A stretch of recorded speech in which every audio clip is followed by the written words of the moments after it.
Just tell me And we're live. Welcome to the live stream. We are in the middle of a live startup draft, Dynasty, of course. And it's been pretty interesting so far. Yeah, we'll pull that How up. many rounds are we into it at this point? 7 now? Rounds, let's see. Right now, up on the clock is 7:03. So yeah, we've completed 6 full rounds, and we're just starting the 7th round here. Been pretty interesting so far. Definitely have a lot to talk about with this. So we are going to break down this startup draft so far and give you guys a lot of insights about the strategies that we employed, strategies that we saw other managers in our league employ, what worked, what didn't, things that you can take away and use in your own startup drafts. And I imagine there are a lot of those happening right now. This is definitely kind of the Dynasty startup season here. So it's a really fun time. And I've only done like a few startups. Like I'm kind of the orphan king. I love taking over orphans for whatever reason. It's just kind of become my thing. And I enjoy like turning them around. Or sometimes I inherit good ones, and that's fun as well. And just try to turn them into juggernauts. But yeah, I've only done a few actual startups. So, this is probably like my one weakness in Dynasty. If I, I guess if I have one, I mean, I think I'm pretty good, but yeah, I think I've done pretty solid so far. But yeah, definitely like learning some things and definitely feel like we got a lot of good things to share with everyone. So I'm really excited to break down this draft and talk about startup strategy. Yeah, we're both co-managing, but we're not co-managing together Right. against each other. Yeah. Which makes it interesting. So I'm doing it with league mate Joshy. You're doing it with your brother. Yeah, I'm doing it with my brother James. Yeah. So I got the board pulled up. You can see this all right, Dan. Yeah, I can see that. Okay.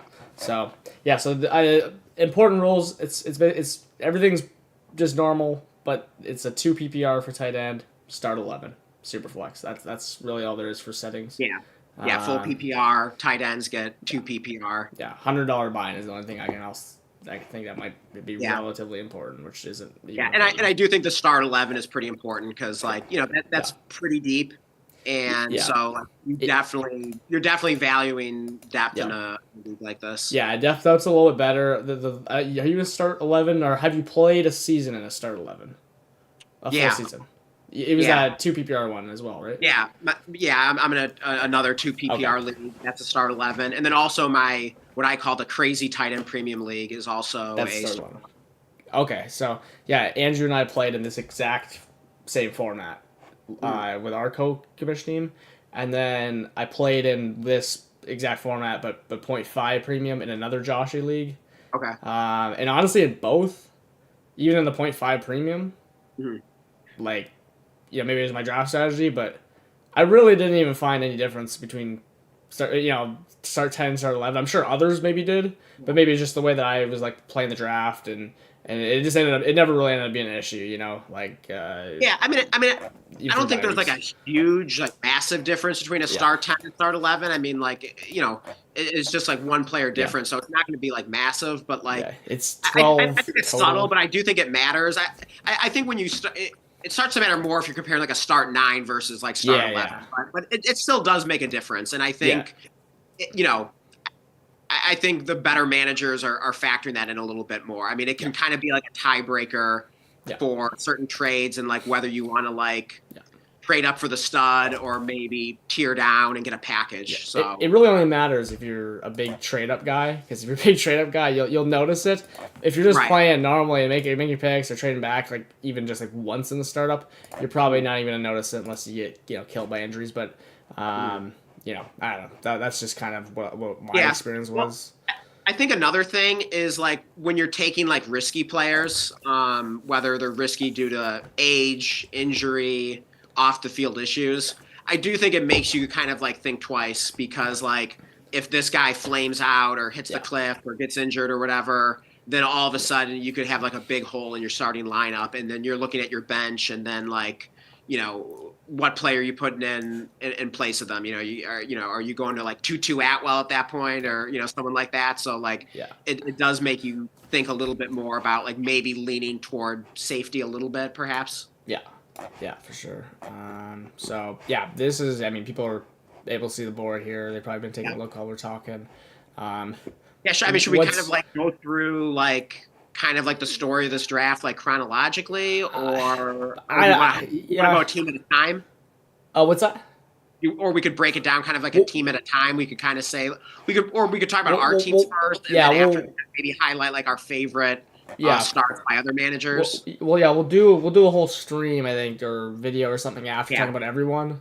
sure. Let's just try it because we'll talk for way too long if we try to Yeah, even for cover sure. everything. Yeah, We could try to point out maybe a couple point sure. picks. Yeah, I think a big one to start, and then we can kind of go over a couple other teams. yeah. Is this spot right here, which both Mhm. of us were involved in. Yeah, Because we saw the board go pretty normal here, I'd say. Mhm. Stroud goes 3-1, Harrison, and then me and Josh are sitting here at 3-5, and this is like where the draft starts to get interesting. Things get changed up. JSN goes because there was the DK trade news happened right Yeah, then, right, so you figured he was going to get pushed up, and now of course they lose Gino. We'll get into that. right. The 103, or sorry, that's the 102 goes. Yeah, And then the rookie 102. yeah, and then now Josh and I, who need a quarterback, are on the board with Bo Nix. We're thinking, we'll probably just take Bo Nix, but let's see if anyone trades back. Yeah, And I'm not a big Bo Nix guy, but like I guess compared to market, like I'm not dying to get him in any league personally. But this is a good spot for Bo Nix at 3-5. Like that's a really good value. yeah. He's And clarify, when you say you're not a Bo Nix guy, are you just talking about like his current price basically in fantasy and dynasty? I just don't think there's anything like I don't think you're getting a good deal. Like what I mean? It's not a bad deal. It's not a good deal. Like Yeah, he goes where he goes. I'm probably not gonna pick him there. yeah. I'm But gonna you're not start. like against them as a player, No, I mean if he did. I mean like I don't know how you could really be against him as a right? player because Exactly. of everything. He didn't even have any weapons and he was like a QB1. It was pretty Oh impressive. yeah, it was impressive. So it's just a question of like the price, Yeah. especially since quarterback feels deeper than ever. Yeah. So I mean, you can really kind of like wait on QB like in dynasty like more than probably any other time that I can really recall and come out okay, come out with Yeah. like a couple of guys that you feel good about. And there were definitely some managers in this league that pulled that off very effectively. Yeah, maybe we'll look at that at some point. We'll Try to just find. probably the best of all was here, I'll pull it up.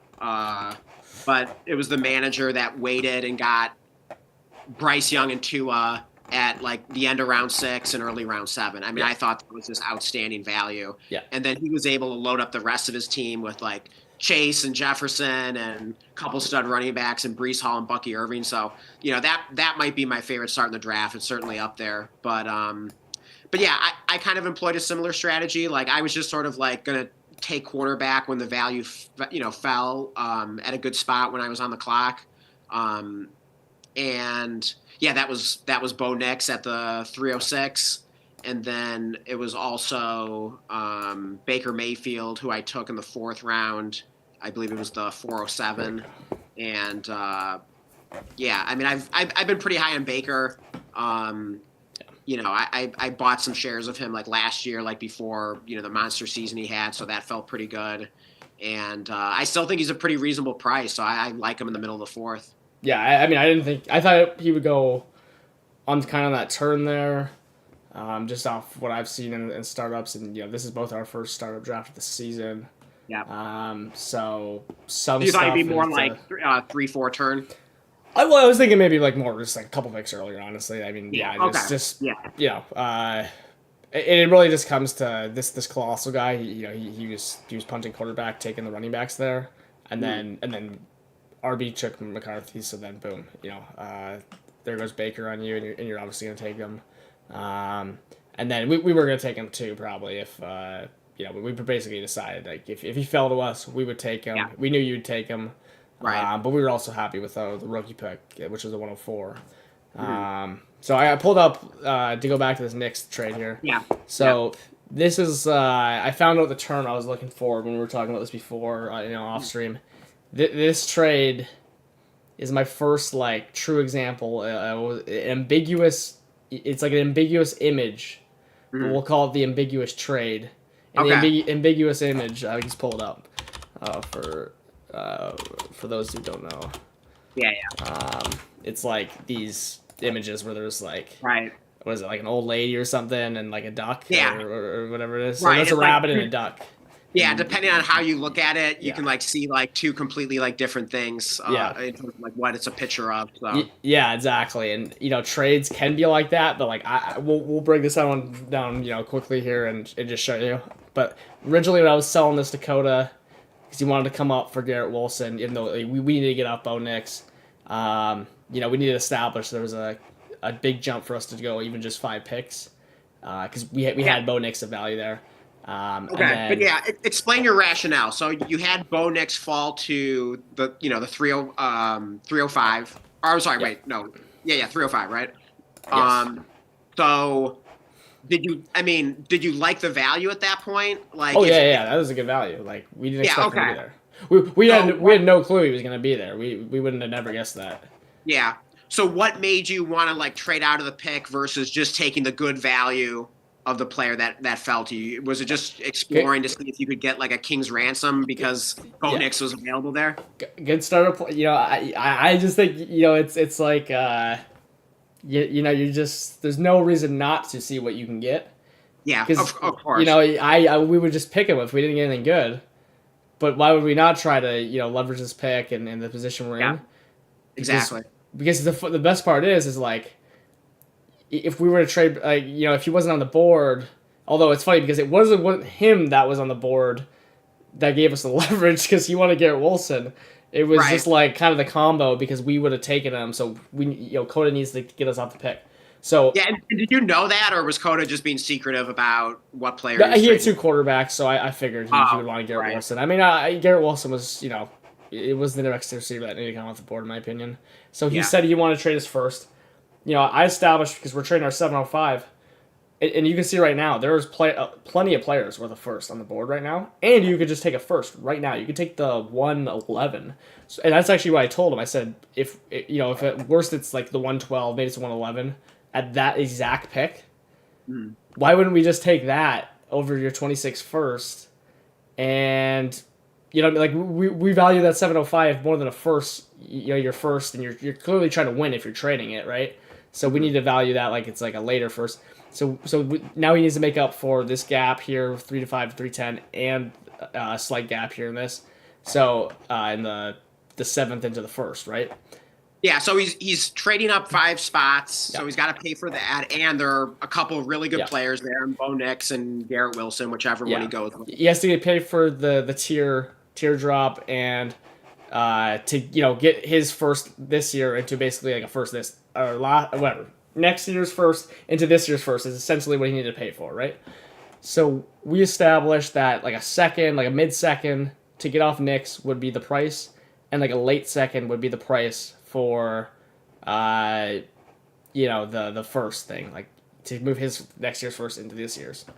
And Okay, so you're saying if he was just moving up the 5 picks and there were no other picks and stuff involved, you would just need like a mid-second, you said? we just called it a mid-second, and then we ended up adding this 17. We got his 17th. We gave him our 21st back. We moved it up 4 rounds and late, right? So a second round in that. So then what that left was a late second, which was so he didn't want to send his 26 second, which would have been equivalent to the late second in this deal. So he wanted to send us a pick this year for some reason. So we're like, okay, 13-10's probably around a late second.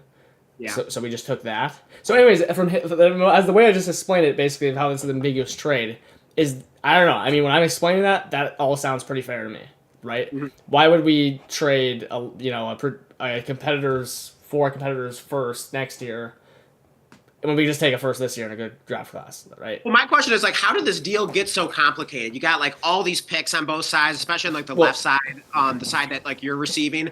How did it get so complicated? Why didn't It's- you just say like, yeah, I'll give you a mid-second to move up the 5 spots? Well, because we wouldn't actually take in the mid-second to move Yeah. up 5 spots. Like, we were just saying that would be the value. That would be equivalent value, but we're not just going to take the... We're just going to pick Bo Nix if that was the case.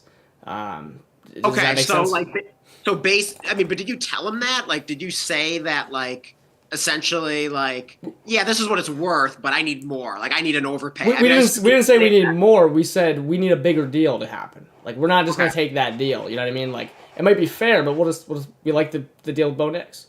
We would like Yeah. to pick with him. So he said he wanted to get rid of 26 first, so now that's in the deal. He kind of volunteered that, didn't he? Like, didn't he just kind of go into this deal saying like, "Hey, Yeah. like I'm willing to move my 26 first in this deal," right? Yeah, so Josh and our eyes lit up. And Yeah, so it seemed like it was kind of burning a hole in his pocket, Yeah. and he was just going to see like, what can I get for this, you know? pretty much. So basically, just remove the 17th and 21st pick, because just remove that. It doesn't matter. Not that important. It's not that complicated. We get a 10th, which is like equivalent to like a mid-ish second, and a 13-10, which is equivalent to like a late-ish second. Yeah. And we move back 5 spots, and we swap these picks right here, right? Like a first for Okay, a yeah. first. So the picks, they call that like Yeah. close enough to even. So basically, you got like an early second and a mid second to move up the 5 spots, which is really nice. So, but here's now you flip it in this other way. Just now you do like the other image of this ambiguous Yeah. image, and Right. let me break it down for you. You know, and we'll try to go quicker here because we spent way too much time talking about that one side. But you know, we move back 5 spots. Yeah, we did go up next. We wanted to pick Knicks, but we go up a spot, 5 spots, and when the way I'll break it down from like this other perspective is we got a first for moving down 5 spots. Okay, Right. 26 first, because if you look at what's left now, we're doing the math here. We traded the 705, and why wouldn't be trading the 705 for the 1003 and 1310 to be fine. Plus you have this little pick swap too, which is a little bonus. So Right. I don't know if I even offered this. I'd love to know if someone would offer this in a startup, 705 for 10 and 13. I mean, I don't know if that's getting accepted. I mean, it might, but it's a 2-for-1. People don't like that. Doing Yeah. startups in the start 11. So it's fair Yeah, enough but for I me. think the start 11, I think you can justify it. So, like, my question is, like, when we were talking about this off stream, is just like, why did you get a first in this deal? You know what I mean? Like, if you take that first and change it into a second, it seems like a perfectly fair trade to me. Well, here's why, and I know how this ended up happening, because we wouldn't just take a second, as we mentioned. He wanted to get rid of this first. But what are we going to throw him back in this deal? Or sorry, like, what's he going to throw us back in this deal if he's getting a 7th? He's not going to throw us back some 8th or a 9th. It needs to be something behind. It wouldn't. The trade would make no sense if we threw him back any other pick, like a later pick, because we'd be getting a later pick back. 'Cause you get what I'm saying? Like, there'd be no point if he wanted a 14th back in this. Then why the hell are we receiving a 13th? Like, this is just what needed to happen to get the deal done. I don't know any better way I mean, to like, explain why it. didn't, I mean, in theory, I mean, not that you should have volunteered it because you want to get the best Yeah. deal you can, but in, like, theory, it seems like you should have at least been, like, if you're getting a first, it seems like you should have kicked him back a second or at least, like, a third or, a couple late picks in next year's rookie draft or something like that. I mean, you definitely won this trade, like, easily. Well, as long as like the Bo Nix thing doesn't, backfire. I mean, you never know because we should have had him, right? Yeah. So I mean, it looks good on our part. But anyways, enough Yeah, on and that. What were we gonna say there? Yeah. That's the hilarious thing about Like- this is that, like, the probably maybe the biggest winner of the trade is me because Yeah. like he ends up taking Garrett Wilson, Yeah. and I just like sit where I am at the 306 and just like, oh yeah, I'll take Bo Nix falling to me. Like, Yeah. I mean, he wasn't someone I was planning on drafting. But those are my favorite kind of picks. Like when that player falls to you that you never thought was going to fall to that spot. And so you really weren't planning on drafting them. You really didn't even like have that in your head at all. And then you end up taking them. And like those are, I think, are like the best teams where it's just like, oh yeah, I got all these players that like I really wasn't planning on drafting, but like that means they probably fell at a value, and you got a really sick squad. So Yeah. I love when I take players that I wasn't expecting to because it means I got great value. Oh yeah, no, exactly. Like, I mean, it would have been the exact same thing with our scenario. Like we didn't plan on taking him, but I mean, we were pretty damn happy to see him there. We liked a bunch of other quarterbacks too, and then again, like Purdy. I mean, Purdy's just been like awesome in fantasy. I mean, I don't know if it's Oh, yeah, gonna show his, great. I obviously got hurt last year, but he's just been phenomenal, and he's gonna get extension, so no reason not to take him there.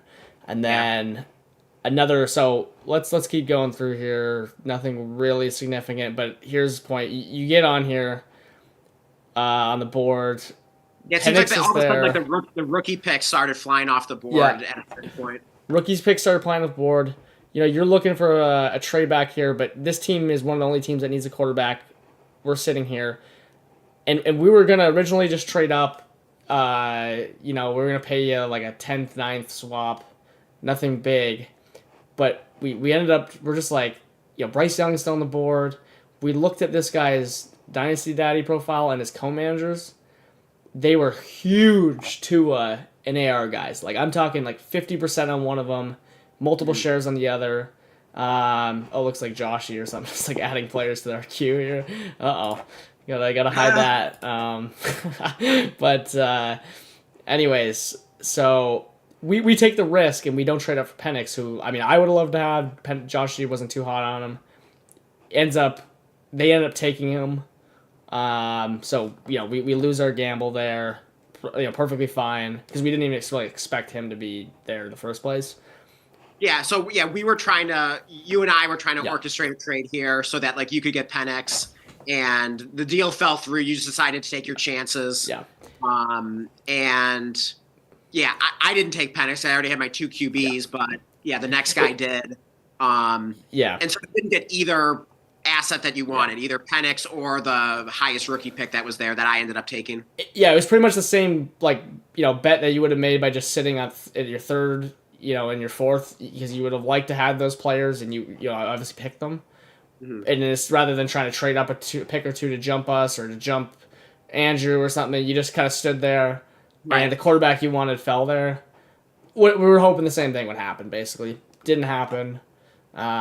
We go around, basically this morning it was like on this pick right here where James Cook went.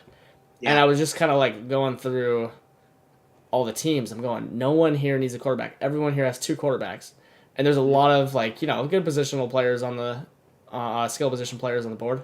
I think I sent you a message this morning saying, I think Bryce Young is going to come back to us in the 6th round. Sure enough. He comes back around. So Joshy and I sent the clock. So I'm figuring Joshy, who, I don't know, he drafted Bryce Young at least once this offseason. Wants him. So I'm like, okay, if you want to take Bryce Young, like, that's why I won't even argue. Like, I just can't even, we're getting him at a, maybe like even a close to a 2-round value in a lot of startups. But this is more really where I think he should be going personally. Yeah. Tell us about choosing CMC over Bryce Young. Like, okay. What was the thought process? Okay, so I mean, basically, it does seem really dumb. I think the interesting thing is that like you don't have a QB2. Yeah. You got Bryce Young there. To me, that's an amazing value. Like I would have run to the podium to take Bryce Young there. Oh yeah, with CMC, which I think is also a great pick in a vacuum. It's not what I would have done if I were in your position. So tell us about that thought process. Well, I know 99% of people will just take, Bryce Young and just call it a day. I mean, especially, we're just going by ADP. And I'm like the biggest, pick by ADP, trade back, and take your values. But like, honestly, I mean, I don't know how Joshy thinks he's a good NFL quarterback. I think, he maybe could be the franchise guy. I'm not completely sold. I mean, and one thing, I don't know, like he got a high draft capital, but so did Sam Darnold. I mean, look at Sam Darnold's ADP down here. No one cares about him after the season he just had. I mean, he just absolutely lit it up. Why isn't he a franchise guy? I mean, he did it longer than Bryce Young has. So, I mean, like, I'm just using him as an example. I'm not saying I want to get Bryce Young, or Sam Darnold or something, but I'm just saying, why are we so convinced on Young, but then like Darnold's going down, and and then Tua I just think is even honestly better pick than Young just straight up. I mean, if I had to roll with one, I'm just picking Tua honestly. I think that's fine. I think Tua is underrated as well, so I would have been happy with either QB there. So we could have taken Tua there, and we knew he wouldn't be coming back around. This guy had 3 picks that has 0 quarterbacks. Who ended up getting Young and Tua. Yeah, But which was just criminal that, he punts quarterback that much and then just ends up with two, yeah, rock solid starters. well, hopefully rock solid. I mean, there's a reason. I mean, everyone passed on them or whatever, and they were the last choice of the whole group of quarterbacks. Normally Young kind of slips in there, but the league doesn't seem to. But the thing is, it's such a huge tier. Like after like the top five QBs, Yeah. you got Daniels, in whatever Yeah. order: Jane Daniels, Josh Allen, Yeah. Lamar Jackson, Joe Burrow, Jalen Hurts. After that, from 6 to whatever Tua is there, Yeah. it's just one huge flat tier, one big tier. Like on any given year, like anyone in that tier could finish, at the top of it and be QB6 or even higher, or they could finish at the bottom of it. So it's just like I mean, of course I have my preferences. Like I was thrilled to get Baker, I was thrilled to get Bo Nix. But still, like Bo Nix has done it for one good year, his rookie season.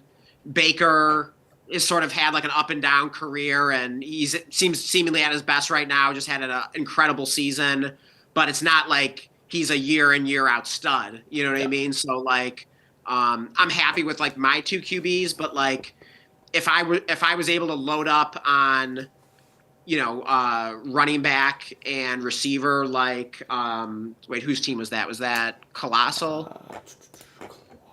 Let's see. Yeah. Colossal. Where is he? Colossal Titan up here. Yeah. Yeah.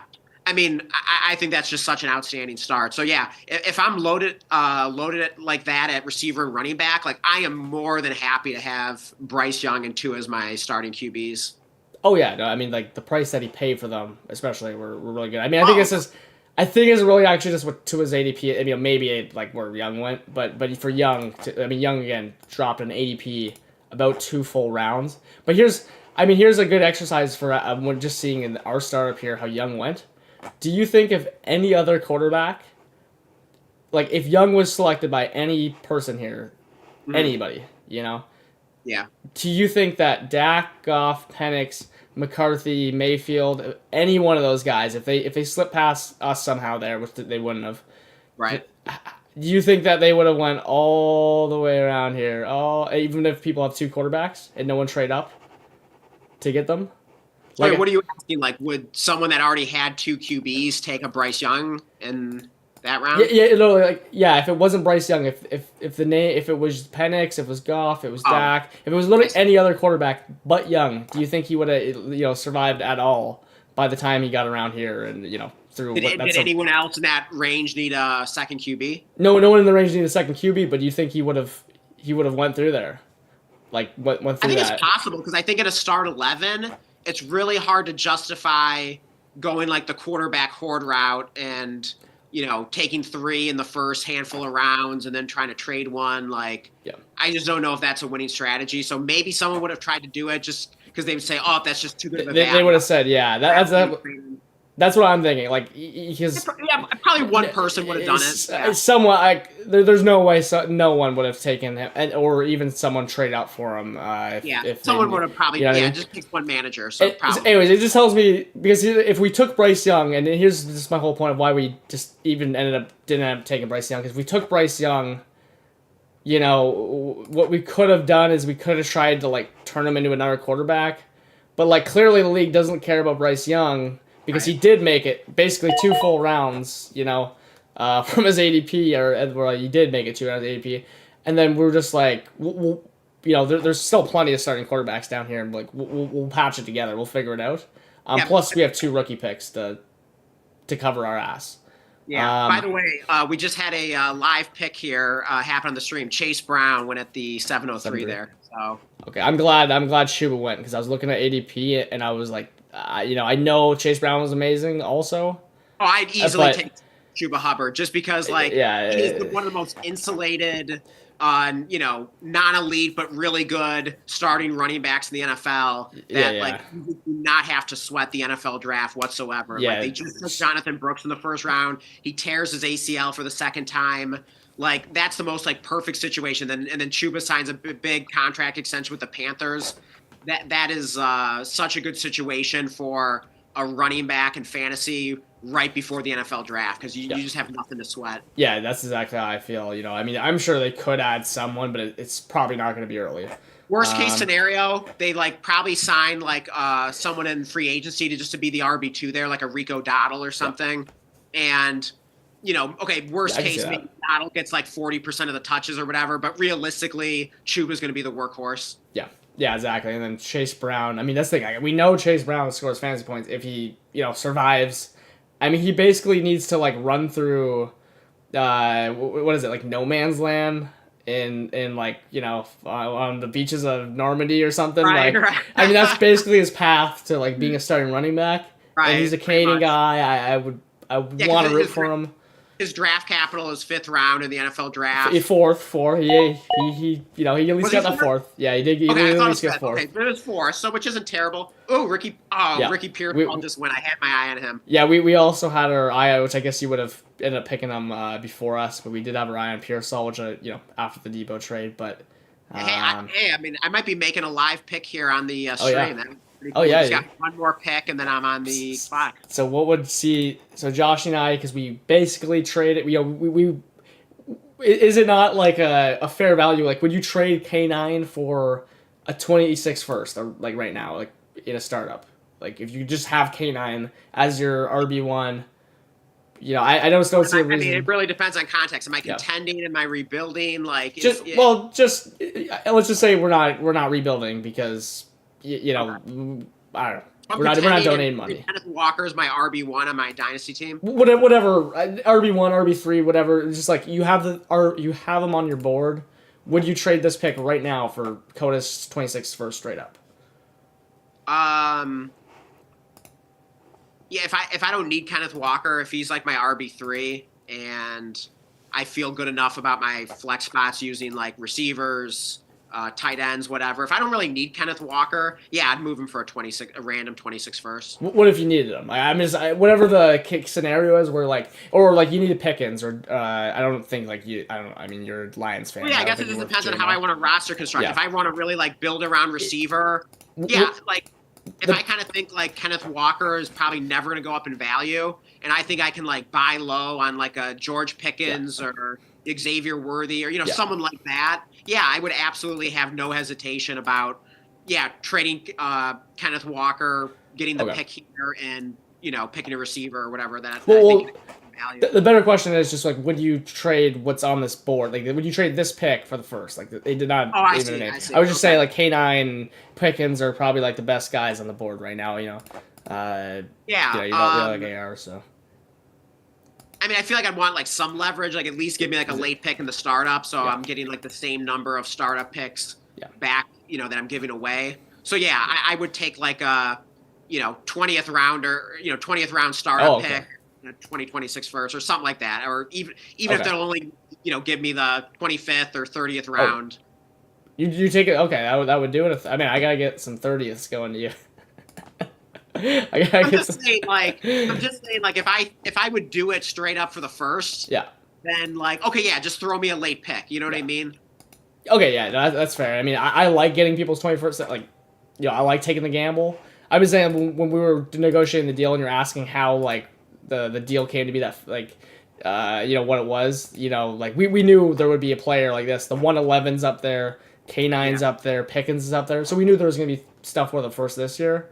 So we're just why would we give a first this year for a first next year? Wouldn't like that doesn't help you at all. Really, exactly. Yeah. So and then like we're making his team better by giving him the pick this year and taking him. So anyways, that's how I understand. Yeah. That's what our thinking was, and that's why Coda gave up leverage.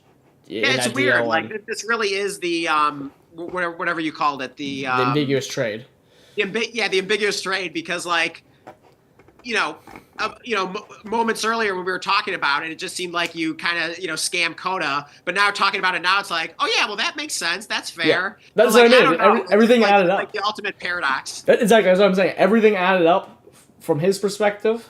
Yeah. And that's how I was looking at when we made the trade. And then when I looked at it a day later, I'm going, how the hell did we, how did we even get this deal done? Like, we took a first for moving back 5 spots. Anyways, so that's a interesting really is trade. interesting. And yeah, if you have any thoughts about it, definitely say something in the chat. Let's see how many people we got watching here on a Friday evening here. Just got a couple people watching right now. But if you are watching, thank you for joining us. We're glad to have you here. Yeah, feel free to leave a... Say hi. Feel free to interact. Give us your thoughts about what we're talking about here and any of the trades or picks that were made. We'd love to hear from you guys. Feel free to the other thing I'm going to say though is like one thing that I kind of threw out there to you just for fun in a text message, and kind of half kidding but like half serious, because like I was thinking you were probably going to take Bryce Young at that spot when you took CMC. yeah. And so me being higher on Bryce Young and not being too picky about like who my QB2 is, as long as I get someone in that like big tier. Yeah. So I was saying like, hey, like, assuming you were going to take Bryce Young there, if you're not crazy about owning Bryce Young, like, give me Bryce Young in a 26 first and I'll give you Baker Mayfield, Yeah. No, at that point we would just take Bryce. Whatever. If we were gonna take Bryce Young, we just roll with him or pick Tua or something. Yeah. Okay, but you still haven't explained like why did you go with CMC? Okay. So I need to say, like, for quarterback, our plan was already just like we didn't expect Young to be there, and we just didn't really care, So number one, we were already kind of planned as if Young wasn't going to be there. Now when he went there, that definitely made a hard decision to pass up on him, simply because he shouldn't be there. That's the only reason why. And we need a quarterback, So two valid reasons. But come to 6-8, I mean, we're also looking for war difference makers in the draft. Yeah. We don't want to take Derrick Henry, who's probably one of the worst. I mean, in my opinion, turning 32 is one of the worst picks. I mean, he's going barely after CMC here. He's probably about to go. And McCaffrey's, he'll turn 29 for the start of the season. But here's really what kind of sold me on the CMC thing here, right? I mean, this is kind of how I like to think about things in startups, especially because you have so much flexibility to, every player's available. But I really thought your pick at 311 with Barkley was a good pick, right? Like, especially for your team. Our team's shaping out a similar way. We have an extra first as well. We of course don't have the quarterback now, but we'll get one. And I thought your pick was just fine at 311. Well, Saquon Barkley is only 8 months less or younger than Christian McCaffrey, which I didn't know. So not even a year older or younger or whatever. And this was what also I was thinking as well. I mean, we know Christian McCaffrey's, literally the fantasy god, his entire career, as long as he's on the field. Nothing has changed. Of course, he's got, injuries. But who else was also injury prone and ADP was down last year? Saquon Barkley. Yep. I mean, he wasn't even, I recall, we were texting, and because I was sending an offer out for Barkley, I think in Grease Bowl, and you were saying, he may be worth a late first, and that was market value, as he was a 6th round pick. And so my point here is like, sure, McCaffrey feels scary, he could be scary, he's more risky, but Saquon Barkley and Christian McCaffrey are basically the exact same player in my mind. Both on sick teams, both extremely productive when healthy, both very injury prone. And I actually went back and looked at their injury history. Mm-hmm. All right, McCaffrey has another year in the league. McCaffrey has 39 games missed from injury through since 2017. Okay. So since 2018, Saquon Barkley has 37 missed. So they have the same amount of games missed. Actually, technically McCaffrey has less because he's played another year, unless Saquon misses, 0 games or whatever. You get what I'm saying? McCaffrey has a year on him. So they've missed the same amount of games. I'm sure CMC is averaging more, far more points throughout his career for what that matters. And the only difference is that we're drafting in 2025 and not in 2024. Does that make sense? So I'm just like, I don't know. I thought your pick was good. Why wouldn't CMC at the end of the 6th here, mid 6th? Yeah. Like, we'll just get a war difference maker. If he gets hurt, like, dude, we'll figure it out, But if he stays healthy, we're gonna be really happy with that pick. Oh yeah, I love that comparison because I was really excited about taking Yeah. Saquon Barkley at the 311. And that's not normally the kind of guy I would take in a dynasty startup. Just like I tend to like the younger players, the players that have a chance to increase in value that I can make bets on.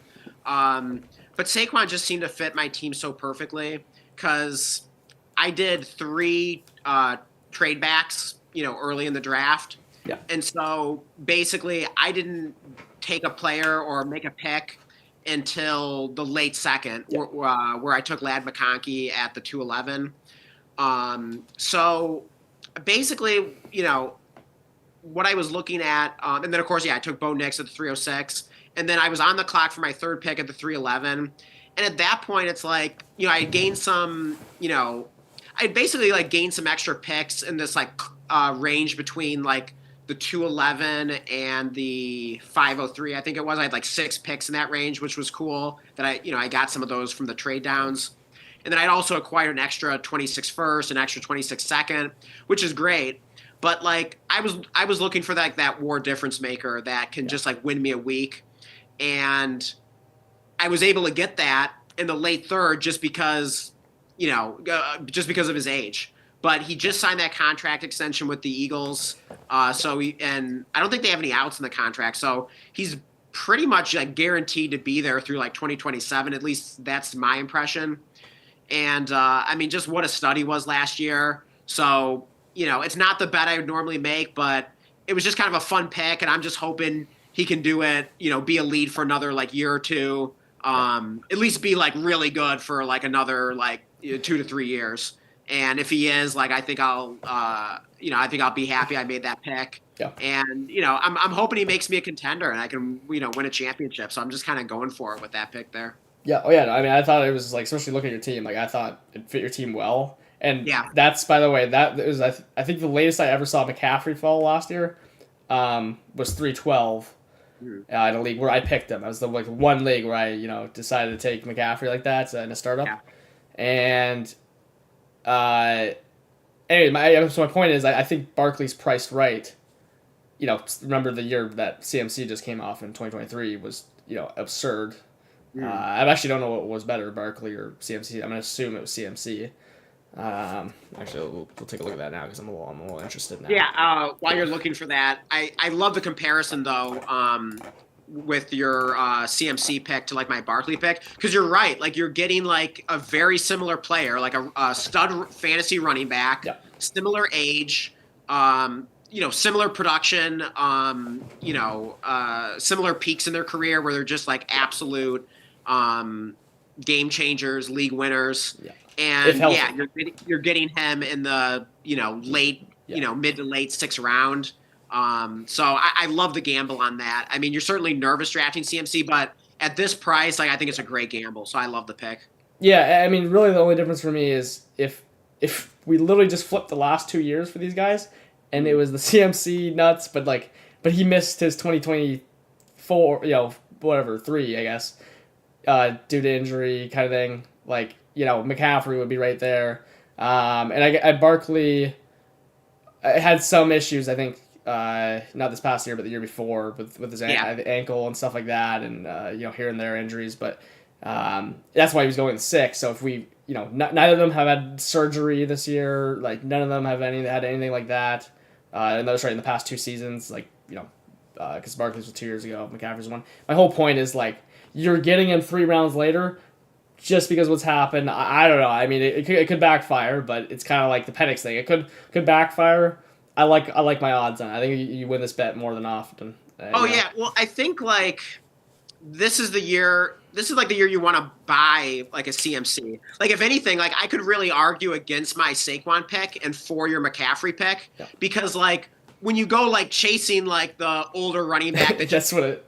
Then like usually they're gonna like disappoint the next year. So like watch Saquon like get injured or like fall off the cliff or whatever, and it's like what an awful pick that was. But then you buy CMC after he basically like missed like almost the entire season. But he's still a stud when healthy. But you get him at this great discount now. So buy him now and then like watch him now be healthy next year, and it's like the greatest value ever. So He's what not you to want to trash Saquon. my pick. Like I wouldn't take back the Saquon pick. Like that's probably like my favorite pick in the whole draft because it's just so fun, and Dynasty is supposed to be fun, and Yeah. I think it'll work out. But like I think you could definitely argue that like your CMC pick is a lot savvier than my Saquon pick. Yeah, I mean, again, it's riskier. I mean, I don't know. Is it riskier? But it costs less. So it costs. probably not, I mean, it costs. Actually, the thing is, like, I would say it costs half the price, but like, the each round isn't the same price. So I mean, technically, we actually got them for like, because yours was 311, ours was 6.8. 3 rounds later. Yeah, we got them for probably even just a little bit less than half price. I don't know how I don't have the chart of every pick on the board available, but. And you also get the stack with Brock Purdy, so that's kind of fun too. Obviously, like CMC's running back, but like he catches a lot of passes, so that's pretty fun. So I love the pick. I think it made so much sense. Yeah, exactly. I mean, I knew when we were sitting there, and you're probably just wondering why the hell are they just not taking Bryce Young? Right. And I was thinking, I've been thinking that whole thing, but I was just like, man, like if I just don't go with my gut in a startup like this.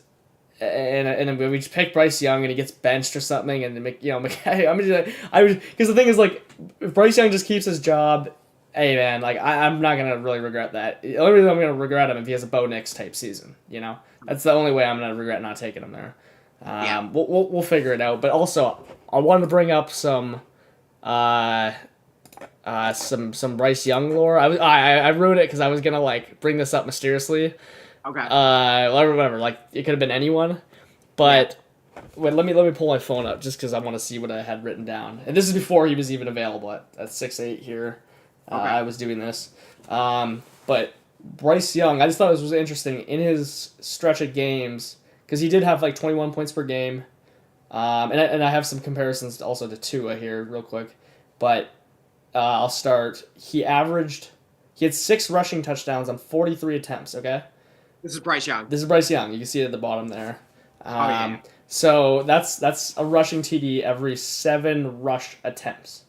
Okay. We can also see down here 34 less rushes. Same yards, 0 touchdowns like the year before. So maybe the average. I'll tell you, it should be about 2 rushing touchdowns is what the median would be for a quarterback like that. That's not a scrambling quarterback. All right. Lamar Jackson's best season efficiency ever in his career. Do you know how many rush attempts it was per touchdown? Oh, you're saying like the highest rate he ever had in the highest rate he ever had. Like how many rushes would it take for him to score a touchdown? I mean, Lamar Jackson doesn't. But his best season, not recent. I'm assuming this is probably his MVP season. I don't have it written down, but I think it was his MVP or the year after or something. Okay, but yeah, I would guess it's like for Lamar Jackson, like probably scores a touchdown every like 9 rushing attempts. No, it was 25. That was his best ever career. 25. 25 rushing. So my point is that like that just to give you an idea of just how like unsustainable. I know he did it. But we've seen some crazy things, and this isn't like I don't think it's like a huge knock on Young, but I don't think anyone realizes that he still averaged. I think he really started like I'll give him credit for 11 games as I do with like AR.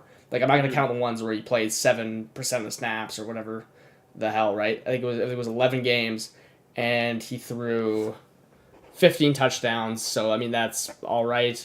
Most of his game he only played 2 games before the benching. And he had 0 there, so we ended up with 9 games, 15 touchdowns, which is better. But he ended up with 5 touchdowns on the stretch because he had 1 earlier.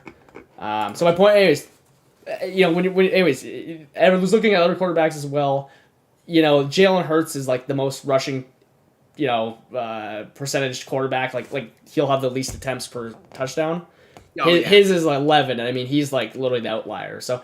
Right. And my point is like those numbers are going to come down, but I mean he could just like pass for the touchdown instead. You know what I mean? Like I don't know if all those touchdowns are going to go to Chuba Hubbard on the ground, so I'm not that worried about it. Like to me, that's kind of overthinking it. But I mean, yeah, the point is like it is nitpicky, but it doesn't mean it's going to be a passing touchdown just because they did score a touchdown. I mean, it could just be Chuba Hubbard. Yeah, I understand that, but like Bryce Young, like he's only going to get better. You know what I mean? At least, I mean, well, there's no guarantees of anything, but like I think he's only going to get better.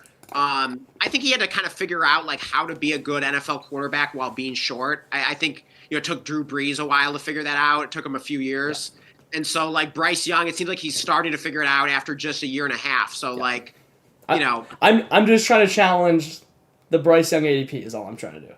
Yeah. At his 4th round ADP, I don't think he should be in that cluster, and the other thing was. Oh, so you don't even think he belongs in that big tier? I don't think he belongs in the 4th round tier. I think he belongs with Tua. I mean, I would take AR over him. Like gun to my head, I'm taking Tua over him. 4th round. He didn't go in the 4th round here. But no, but that's his ADP, and like if you look at actual basically not this draft, you're gonna see him go 4-5. I might have to challenge that. I got Dynasty Data Lab here. Okay, but that has every quarterback pushed down. Like that'll have Trevor Lawrence not in the 3rd. It'll have him in the 5th. It'll have like Prescott in the 5th. It'll have all those quarterbacks way further down than. Okay, yeah, because it has Bryce Young at pick 61. Yeah, pick 61 would be what is that? Round 5 or something, and a round 5 or. Let's see, about 4 times 12 is 48. 60. Okay, so that'd be early round 6. It'd be like the 601. Yeah, that would be. But and those, if you look at what's Trevor Lawrence's on that ADP. Trevor Lawrence, he is at pick 47. At pick 47, here that'd he went. Late 4. Exactly. Here he went mid-3rd. If you look at any ADP, if you look at McCarthy, it'll say his is like mid-5th, but here he's going mid-4th and so forth. Yeah, but like didn't Tua go later in this startup than pick 71, which is what Dynasty Data Lab has him at, or no? He technically would have, but it's just because Bryce Young didn't go first in his. Well, I know, but it still happened because we didn't take him basically. No, I know. That's. I mean, my whole point is just that like, I'm not looking at the Dynasty Data Lab. I'm saying like in most drafts, if you look at like other boards, like Joshy's done a few of them. Like Young never gets past the 4-5 turn. Like he goes ahead of like any one of these guys in any random draft. Is my point. Okay. So I think he should be where he is in this draft. Is my point. Like I think this was correct. And I don't know. Do I have anything else on there? But Tua. My point is that like I get why people would take Young over Tua. I agree for like if you want to flip him or something, but like Tua is the most hated player ever. Bryce Young with again like the massive the rushing touchdowns on every 7 attempts. Tua didn't do any of that because that's just how that normally goes. Like if Bryce Young just ran for only 2 touchdowns, he's at probably what is that like 18, 19 points per game. Well, Tua was at 22 points per game.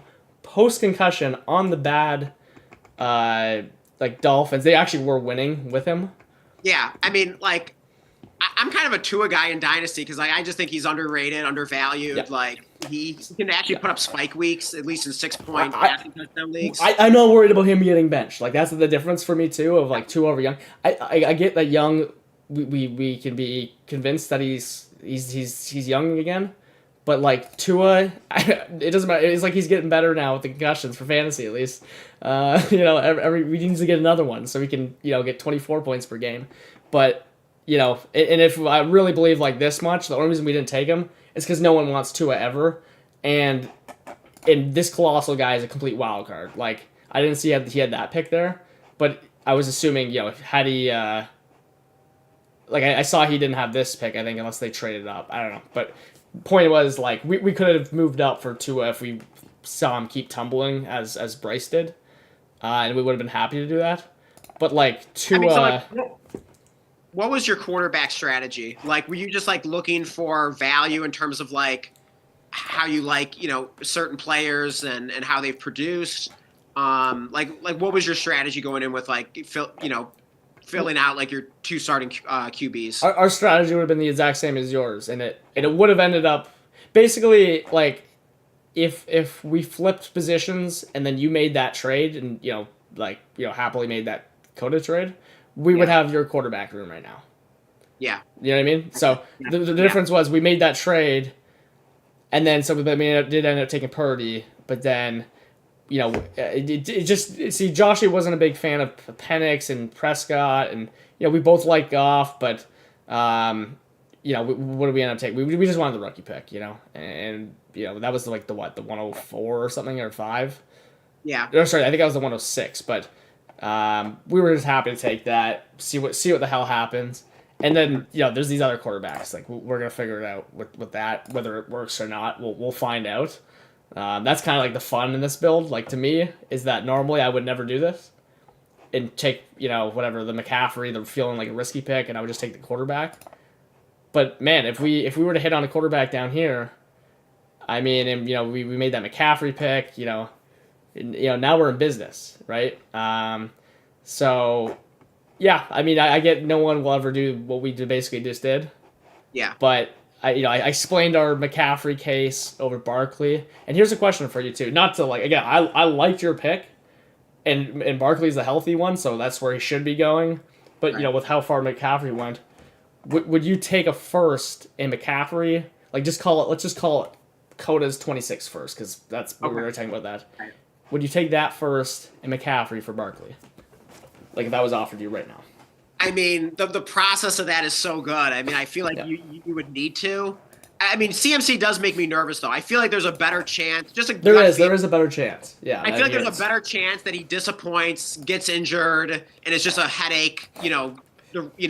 Next year or maybe even just the rest of his career. I don't know. Maybe that's a little extreme, but he is getting up there in age. He has a lot of mileage, so like. My God, that is such that's also like the same argument for Barkley though. That's like you can't the mileage, but the injury concern is absolutely valid. Like I completely agree with that. But he's I'm trying to think. Like, here's the thing. Like, I like to think of things in like practical, real world terms. So like, if you sent that offer to me right now in this league, you know, it's in my inbox on the Sleeper app on my phone, and I see CMC and Coda's 26 first, and I have to send Saquon Barkley. You know, honestly, I'm not sure if I'm doing it, and that sounds crazy because, like, I love deals like that, and I probably should say yes. That's a great process. I don't know if I actually could hit accept on that. As crazy as that sounds, but it's a great point. Like, I think the value is on that side. Yeah, okay, gotcha. Yeah, and I think that like if you traded back from a pick in this area for a first, I mean, I don't know. I mean. Can you get that? I don't know. That's besides the point. But yeah, that's just ultimately why we ended up taking McCaffrey because we knew like from our perspective like there's no way in hell we'd send the CMC in the first like for Barkley. I mean, you know, maybe it's because we just you know that's how our drafts went. You know, now we own CMC. Yeah. But, I don't know. We're not doing that. So once you own the guy, like the outlook always suddenly looks rosier. But, if someone sent that, I do own a Saquon, and I would say, like, you know, no bias though. Like, if that literally just fell in my inbox, I'd have to accept it. I'd have to go trade for like, you know, Jordan Mason, Grendo, all the boys there. Oh yeah, if I have CMC, like Isaac Grendo is the first guy that I'm trying to get on my roster trade. Yeah, exactly. If they draft a running back. Oh yeah, I'm targeting that guy. Drafts, absolutely. Yeah. I have heard talks though about them potentially adding like a, you know, maybe it's kind of like a Shipley kind of thing, or you know, I guess another Rendo. I don't know. Who knows?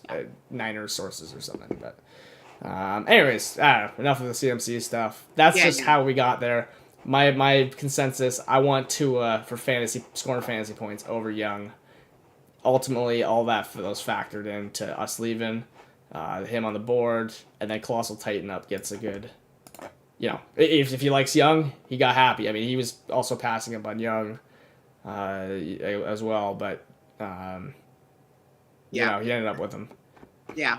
Why don't we talk just some like kind of overall like startup draft strategy, just in terms of like what's your approach? Like, what's your like main like mindset like going into a startup? Like, are you like in terms of like acquiring extra value, in terms of like trading up versus trading back, in terms of like kind of balancing like getting studs versus like getting depth? Obviously, then that's gonna largely be determined by like whether you're trading up or like trading back. Yeah. So it's like, like what are you prioritizing and like what do you really value? Like what's your mindset?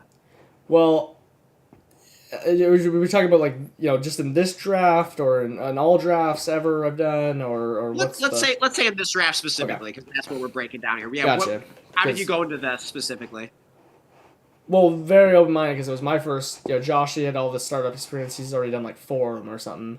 So if I need to know where a player goes, generally I feel like I have an idea. But I mean, Josh, he's done 4 this off. He's done 4, so he'll know better than I. Yeah, but you've done a ton in general. Just to be clear about that. I mean, you're great. Like previous season, exactly. So last year when I did a bunch, I was working those things. So I knew exactly where people should go, and you see the occasional like giant reach. But this year you can see the ADP like kind of like that Dynasty Data Lab, but like if you were thinking that's gonna happen, and then you're gonna go, oh, why is Trevor Lawrence taking 2 rounds earlier and all these quarterbacks going way earlier than it says? Like that's why you can't look at that ADP, and there's really no good startup ADP. It's gives you an idea, but I don't know. So, anyways, point is I don't know what's gonna happen here. I want to build all my teams in a general similar strategy though. Yeah. Before I would do an automatic kick year 1, but now I'm very like against that because you can do that, but there's no reason in a startup when you can just every player is available not to muster together like we did in Walter Wade's lab a chance at a even if we have a poor starting lineup, we have a bunch of assets. Like there's just no reason to just give up year 1. Yeah, I agree. And then we basically were Jalen Hurts away injury in the semis from winning the championship, like doing that strategy of just like it doesn't look like we can compete, but we made picks to keep ourselves in it, like getting Connor late, etc. So that's always my strategy is there's no way I'm gonna boot this down. I'm gonna take rookie picks. I'm gonna try to trade down. I'm gonna try to accumulate value. But when we really didn't sacrifice much. Let's take a look at our team here. Yeah, pull it like up. we have a pick in I think every single round, even though we have traded back, except for the 7th. And you have 2 pretty good rookie picks. I believe you have the 104 and 106. We have the 104, 106, and we have an extra first and second next year. Yeah, I mean that's so. And we are only missing the 7th, but we have an extra 10th. We have an extra 13th, 2 extra 17ths, and then we're missing a couple 20s. But who cares? So, anyways, we got extra picks and extra first, second, and we still have had a pick in every round except for this is the one missing. So I feel like we've done a really good job from that. So you're trying to kind of like find a balance in terms of like you want to acquire that extra value, but you don't want to go too extreme where like you have no chance in year 1. Well, I would go more extreme, but the issue is that's not how this draft went. The players we're playing with, they either don't want to give you a fair trade or they want to stay put. It's a combination of all that, or they don't know what they're doing. Maybe like is a startup. I think we have 2 new players.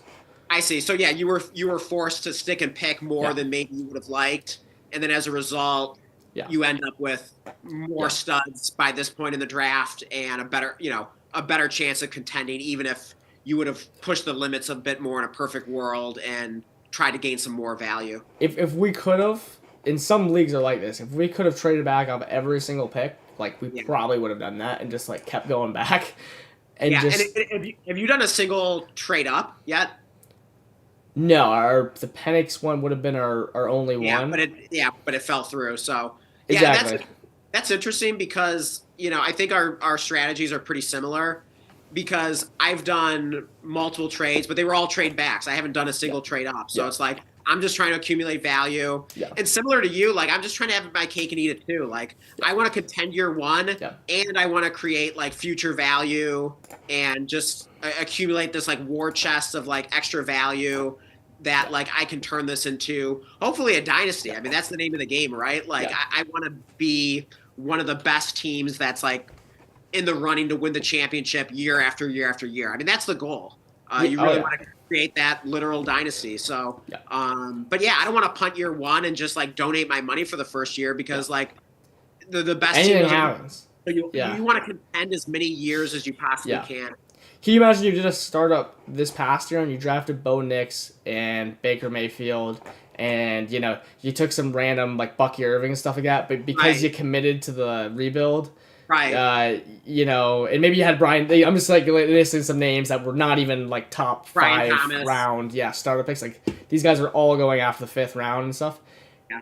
if imagine you build a startup team like that, but because you didn't, get the veterans that you need to put the roster together, you start out 0-3, and then you're just You like, get hot. and then your players start getting like really really hot, and you're like, well, what the hell? Yeah. And then people don't want to trade for them while they're hot because it's only been a Yeah. couple games, and then it's just like they break out later, and it's just like a nightmare. And like, sure, you're happy come the next season, Mhm. but I mean, like, and you can get some trades done and build a good team, but like, dude, you probably won the championship if you owned all those players that I just listed. Oh yeah, for sure. And I can list And many more.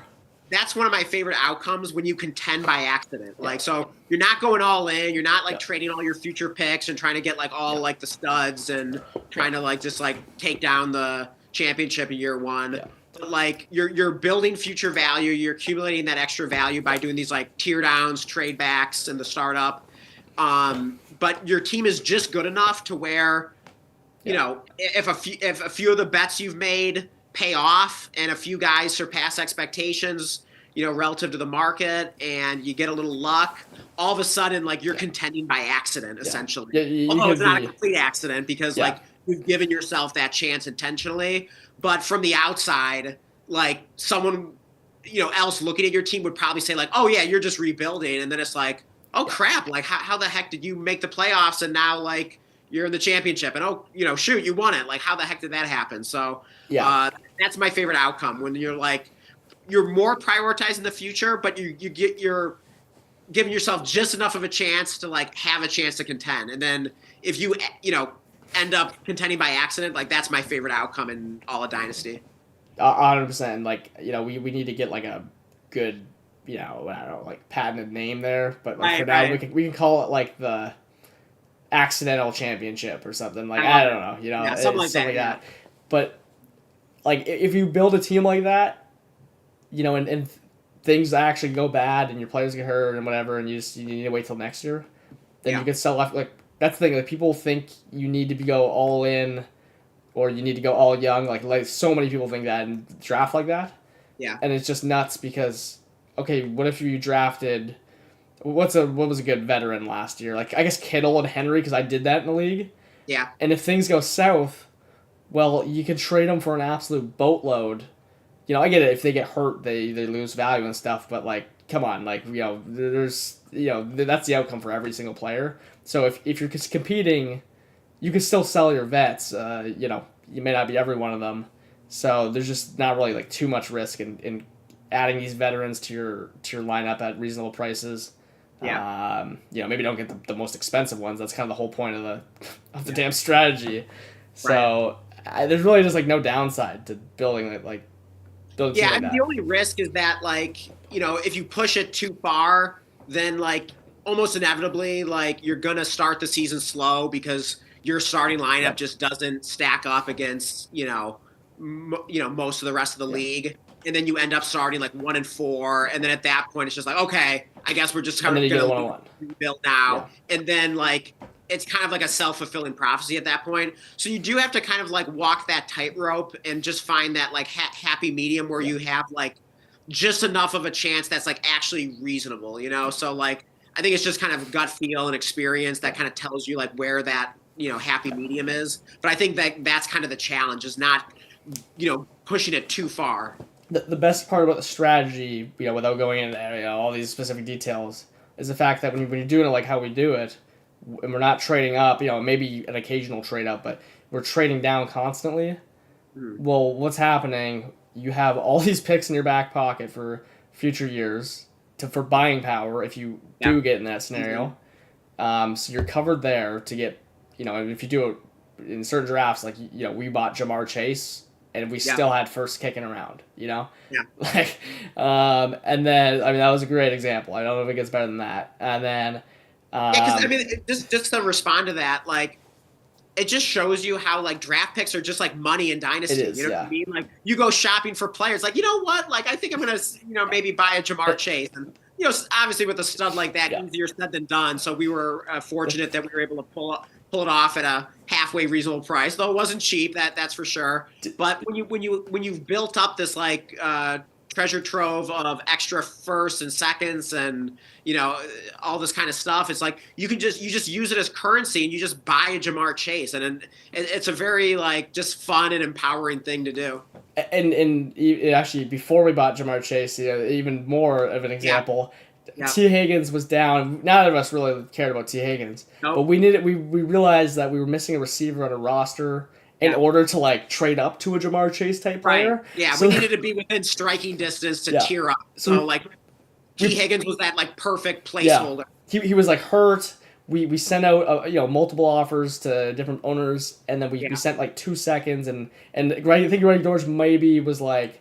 Maybe he had like a touchdown or something like that, or something happened maybe that week. Like it was a throw-in, but yeah, it was basically like 2 seconds. He might have like there was like I remember when we threw it in though, like thinking that he could literally start in our lineup because like how I mean we like Greg Dortch, but like that's how weak we were at receiver. That's how weak we were at receiver. Honest startup in that league. Yeah, which we did a video or live stream about a year ago. But the guy said he wanted. The reason I bring up Dortch is the guy said he wanted a receiver back in the deal. I specifically recall, but we had sent him 2 seconds, so we threw Dortch in, and Dortch got it done. And then we get T. Higgins, and then we turn him into Jamar Chase. But anyways. And then and I forget exactly what the deal was, but I mean it was like multiple firsts plus T. Higgins. I don't know, like 2 firsts. It was, I think, a first, a second, Higgins, and Addison. I think. Addison. Yeah. Okay, yeah. Yeah. It's a second, Higgins. So it was and like Addison. 3 firsts and a second kind of thing. Yeah, Higgins, basically. Higgins and Addison. Yeah. Yeah. And the first, I think, was Josh's, which he ended up being in the championship, so it was the 111. Okay, yeah. So that worked out nicely for us. Yeah. Yeah, exactly. The guy was pretty damn. And then he blew up that week, so. Yeah. We won us the week.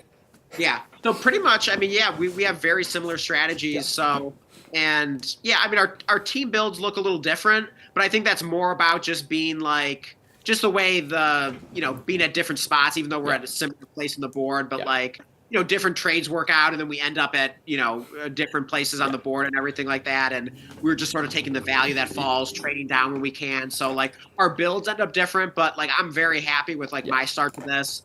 I got 2 QBs in that tier, and I actually ended up getting like 2 of the higher end ones, and Knicks and Baker Mayfield. So I'm excited about that. Like I really don't feel like I'm going to be at much of a disadvantage at quarterback against like most of the teams in the league.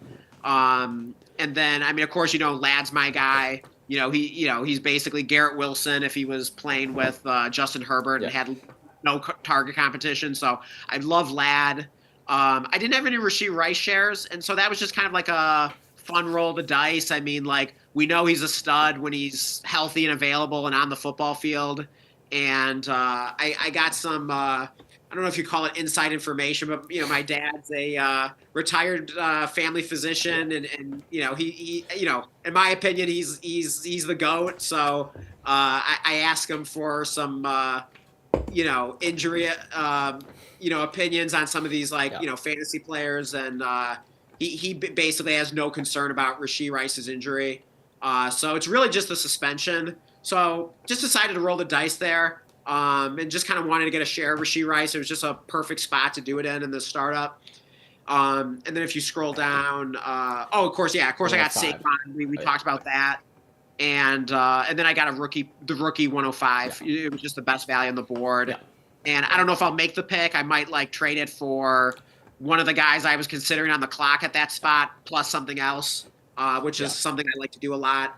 And that's one of the best ways to accumulate that war chest of value is get rookie picks and trade them when they're on the clock for a package of stuff. Yeah, as you were saying all this, because you just mentioned our teams, they look quite different. Yeah, I just realized they actually look really similar. Obviously we have different players. Versus Saquon, yeah.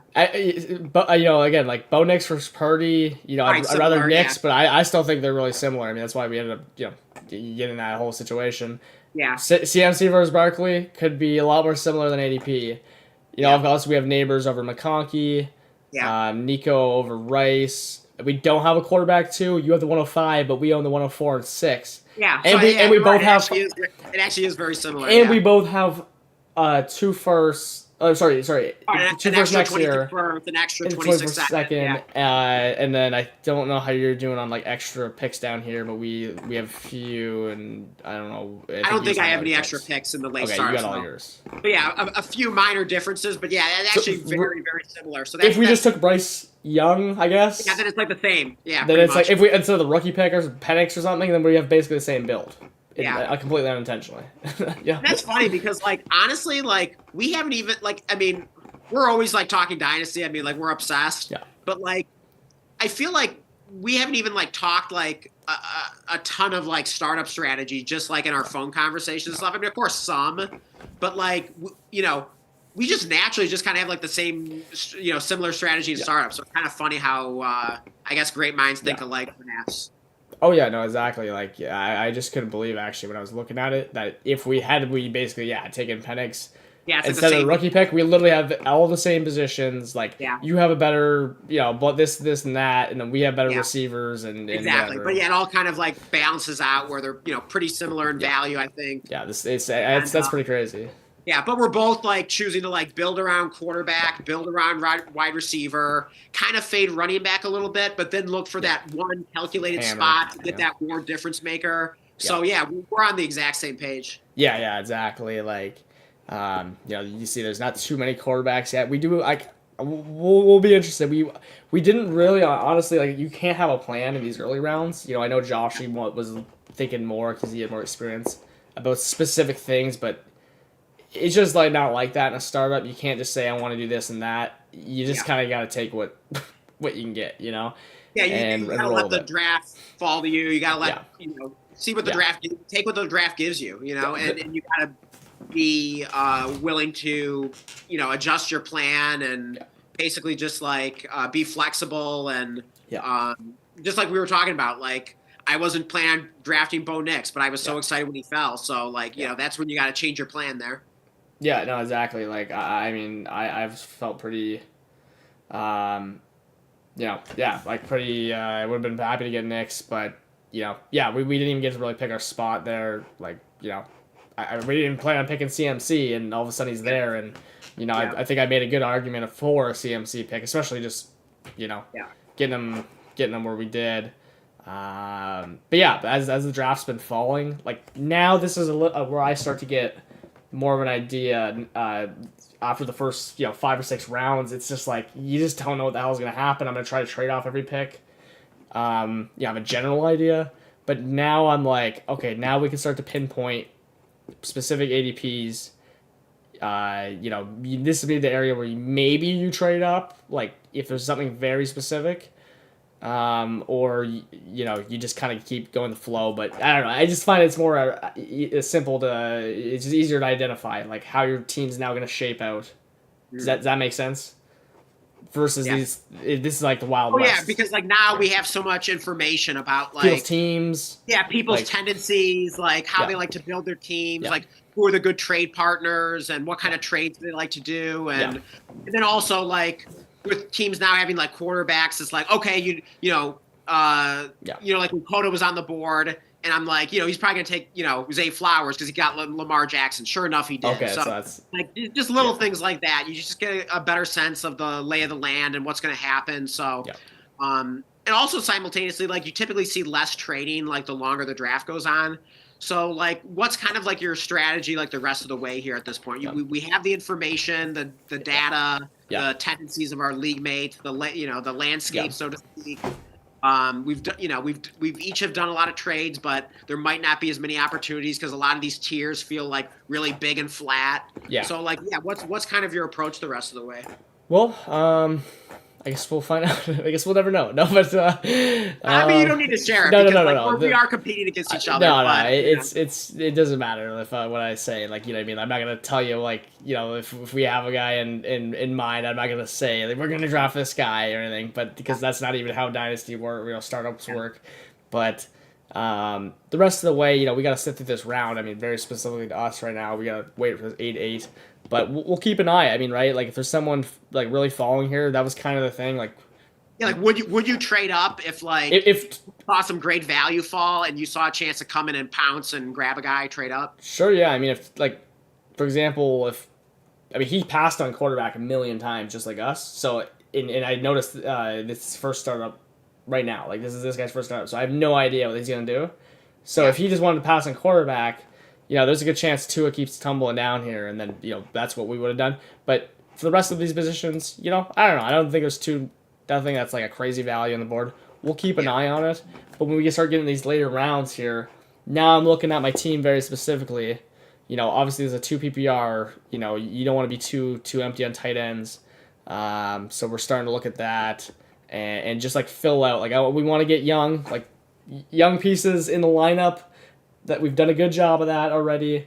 But now this is where you really try to like make up for trading back and taking whatever Malik Neighbors over Lamb or something like that. You know what I mean? You might need to make up a couple points there, kind of thing. You're saying in terms of like maybe like taking some of like the productive veterans over like the young players, so maybe more like the James Conner type, kind of moving forward a little bit, maybe. Yeah, like guys that were trading up and getting some hammers here and getting a chain and all these guys and a couple of them. We don't have that. Right. So like for example, I don't know, Tyrone Tracy is not on our board because we don't even know if he's a starter. Right. And we still got a running back position to not that we're trying to fill every position because we have rookie picks and everything to happen, right.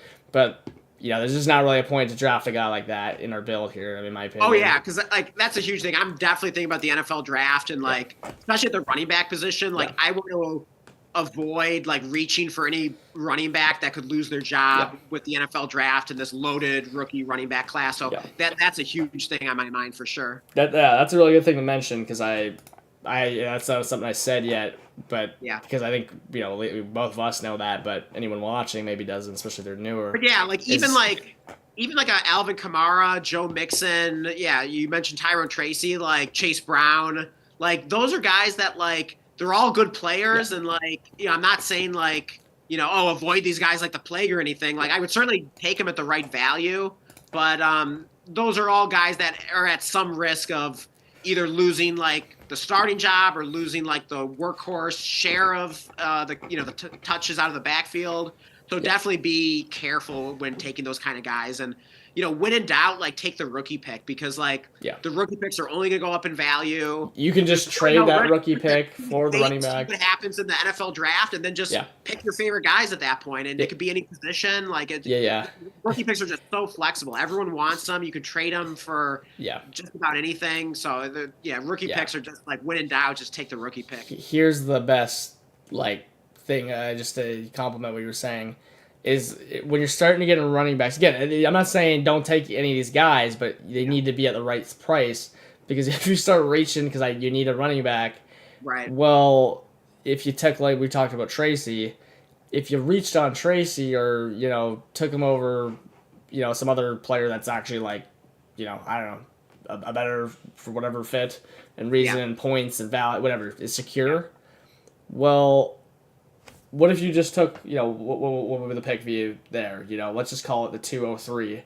If you took the 203, the 203 rookie pick can't have a running back drafted to take its job, So you could just go after the draft and just go to the Tracy owner and say, here's the 203 for Tracy after he wins the job.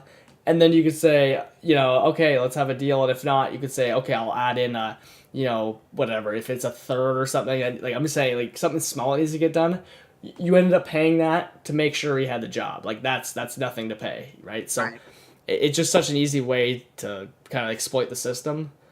Yeah, and like wouldn't you rather have like the rookie running back come in that's going to be doing the disrupting rather than like the existing fifth round in the NFL draft running back who had a good rookie season, but historically is at risk of losing his job at some point here. So it's a losing bet if they go and take someone, obviously. So I mean, if the Giants take someone in a round earlier than round 5, Tracy could be in some trouble. Yeah, we like Tracy, but for sure. I mean, he'll probably have a role, and he could be the starter, even if they do draft someone. Like, you never know. But there's just some risk there that you'd probably rather avoid. It's just like Chase Brown, It's the same thing. Well, if I wanted Chase Brown, so you could take the 111 right now. Yeah. if he won the job, I have a hard time. I mean, I personally have a hard time imagining someone in this class saying, yeah, I'm not going to take the 111 or anything similar to that. Again, maybe you got to add like a tiny thing if, Yeah, if yeah, he keeps his yeah. job. Throw in like a handcuff running back or something. to get a job. Something. Yeah, and it's like, who's going to decline that? But if Chase Brown has, Travion Henderson or some crazy guy Right. into that backfield, Hopkins. Chase Brown's on handcuff, and it's just, you know what I mean? Like that, Yeah. the math isn't mathing there. Yeah. As the my And there's girlfriend just would no say. reason to take like a Chase Brown or Tyrone Tracy Yeah. over a late first or early second in the rookie draft. There's literally no Something reason. higher than that. There's literally no. I mean, you could even argue Hubbard, but the thing about Hubbard, because the thing It's about a Hubbard, special situation with him. it's a special very- situation. He has a Yeah. running back behind him, and exactly. So, but you never know. I mean, there's still some risk. yeah. I mean, we can't rule anything out for Yeah. sure. But if I was gonna gamble on someone in this range, Yeah. it would absolutely be Chua Hubbard. Yeah, exactly. And I mean, I'm personally shocked that Kane. I love Charbonnet, Yeah. but the fact that like those guys are going ahead of K9 to me. I mean, he Yeah. already was like producing on their level, for the past couple of years. He already has the guy drafted behind him, so they're like, Yeah, you can't be it's- effective. It's just like David Montgomery. Like Yeah. you could put Kenneth Walker and David Montgomery in a very similar Yeah. category in terms of like there's really no added risk because like the good competition is already there. They already have Charbonnet. It they can't get can- worse. It literally that- can't. Yeah, Yeah. and Jameer Gibbs. So Yeah. yeah, so like those are guys where it's like at least you know what you're getting. Like yes, Yeah. there's some good competition in the backfield, Yeah. but like in both situations, like both guys have roles. Yeah. They could both be productive in theory. So you kind of know what you're getting with like Walker and Montgomery. One thing I will mention about McCaffrey, because it's all sunshine and rainbows with this McCaffrey pick, is that there is some little bit of rumors there of that they want to take someone, because maybe they're moving on from Mason, maybe they're moving on from. Sounds like they're probably going to move on. Contracts expired for Mitchell, I think. So, Yeah. There's a chance they bring someone in, but like, I mean, I'm still having a tough time imagining, like one of the top backs. But again, there's so many of them that there could be a guy that, get in there and that could be pretty damn talented. Sure. The bet is it's McCaffrey, and that happened to Barkley, and Barkley held up running back we liked in the fourth round just fine. So Yeah, I could see the Niners like drafting someone like somewhere around like round 4, where it's like someone interesting. They'll probably go like semi high in like rookie drafts because it's a great situation, and everyone will be thinking, oh, CMC's gonna get hurt, and this guy's gonna be a stud for the Niners, and they have such a great rushing attack and system there, which I could definitely see. So like that would be my guess. They probably take someone like in round 4, and then the CMC's the starter, and if he gets hurt. Then it's kind of between like Garendo and then this like rookie that they drafted. It's kind of like, who do you like? Or maybe they both have roles, or maybe one kind of wins out the RB2 role and is something like a workhorse, kind of like Jordan Mason was for a while last year. Yeah. Or once he got hurt, then it was like Garendo was kind of like a workhorse. So, but yeah, you definitely want to own Niners running backs. Yeah, exactly. And I guess the one thing about our picks here, even though it is running back and there's the whole injury risk. Like, I mean, if there was a running back drafted to replace McCaffrey, at this point in his career, like he just missed, he's coming 1 year off, basically like his best season or whatever. I mean, I don't know how he could have topped that season, honestly, how good that was. I just want to check. Oh my God. No, his 2019 season, of course, was like somehow Oh yeah, I was damn gonna near say 100 points better. His season in like 2019 was like out of this world. Yeah, exactly. So yeah, whatever. Second best season. Like, if a fourth round running back came in and took Christian McCaffrey's job, I mean that guy's probably a generational talent, and I hope I took him. To handcuff McCaffrey, if you took him in like the second round of your rookie draft just to kind of lock up that backfield, you're probably not going to be too heartbroken because like you still got the Niners starting running back. So and not that we're like advocates of like handcuff like every running back on your roster, but you want to pick those like certain backfields, like whether it's the Niners, Dolphins, Lions, like there are just certain backfields that are more valuable than others where like I'm interested in owning the handcuff. Oh yeah, no, absolutely. And you know, another thing, just kind of look at this board for whoever's watching and startup strategy. I mean, what's the common denominator between virtually every running back here? It gets in this round actually. It's kind of this range is a little bit of the outlier in Kyron, but everyone here is a first round pick basically. I mean, I guess Brees Hall was like the first pick of the second round, but you get the point. Then of the NFL draft. Yeah. And same with Taylor was like the first pick of the second round kind of thing. But all these guys are like, coming out of the draft for extreme talents, except for Bucky, Kyron, and then of course like a chain with like the everything like his size and all that stuff. I mean, obviously dropped, but I mean those guys might not be safe though. I mean, for all we know. I mean, one point is that like, once you get down here. You get to these guys that were not drafted first round or are just like ancient or something, and I don't know. Anyways, it holds up. That's why we're typically like building our team around quarterback, wide receiver, maybe even like tight end with it being like a 2 PPR for tight ends in this league. Yeah, although not have a tight end yet, but I think that's more about just like the value not being there at our particular picks than like we're not like avoiding the tight end. I don't think. At least like I'm not. No, I'm not avoiding it. But the point I also meant to say is like the reason that they're also like up here, these like the talented running backs, is the fact that like when a back, whatever. I mean Lloyd was hurt and all that stuff, but what's his name there? The Niners, the Eagles guy. Shipley, Shipley. When a running back is drafting these guys' backfields, like they put them in their place. And the difference is like, we saw with, whatever, these other running backs and the Damian Pierces of the world, and that is always the risk if you're taking a Bucky and stuff as good as they are, is that like if a running back gets drafted into their backfield, like we actually just don't know if they're like the freaking dude to just like, keep their workhorse role or whatever. Yeah. We're like, that with like Gibbs and all these guys. I don't know. Anyway, so and honestly, that was part of the reason what made me feel so good about taking Saquon Barkley there. Like, even though he's a bit older, in addition to the insane production, you just know he's the dude there. Like, he's one of the, few, like, true, like, bell cow workhorse running backs. And, like, I have a hard time seeing, like, the Eagles drafting, like, a running back in, like, round 3 and it turning into, like, a 50-50 timeshare. Like, Saquon's the dude there. They just signed him to a huge extension. So, like, there just feels like so much security there with a guy like Saquon. So that's part of the reason why I felt like I could justify spending a third-round startup pick on him, even though it was a little bit of a luxury pick.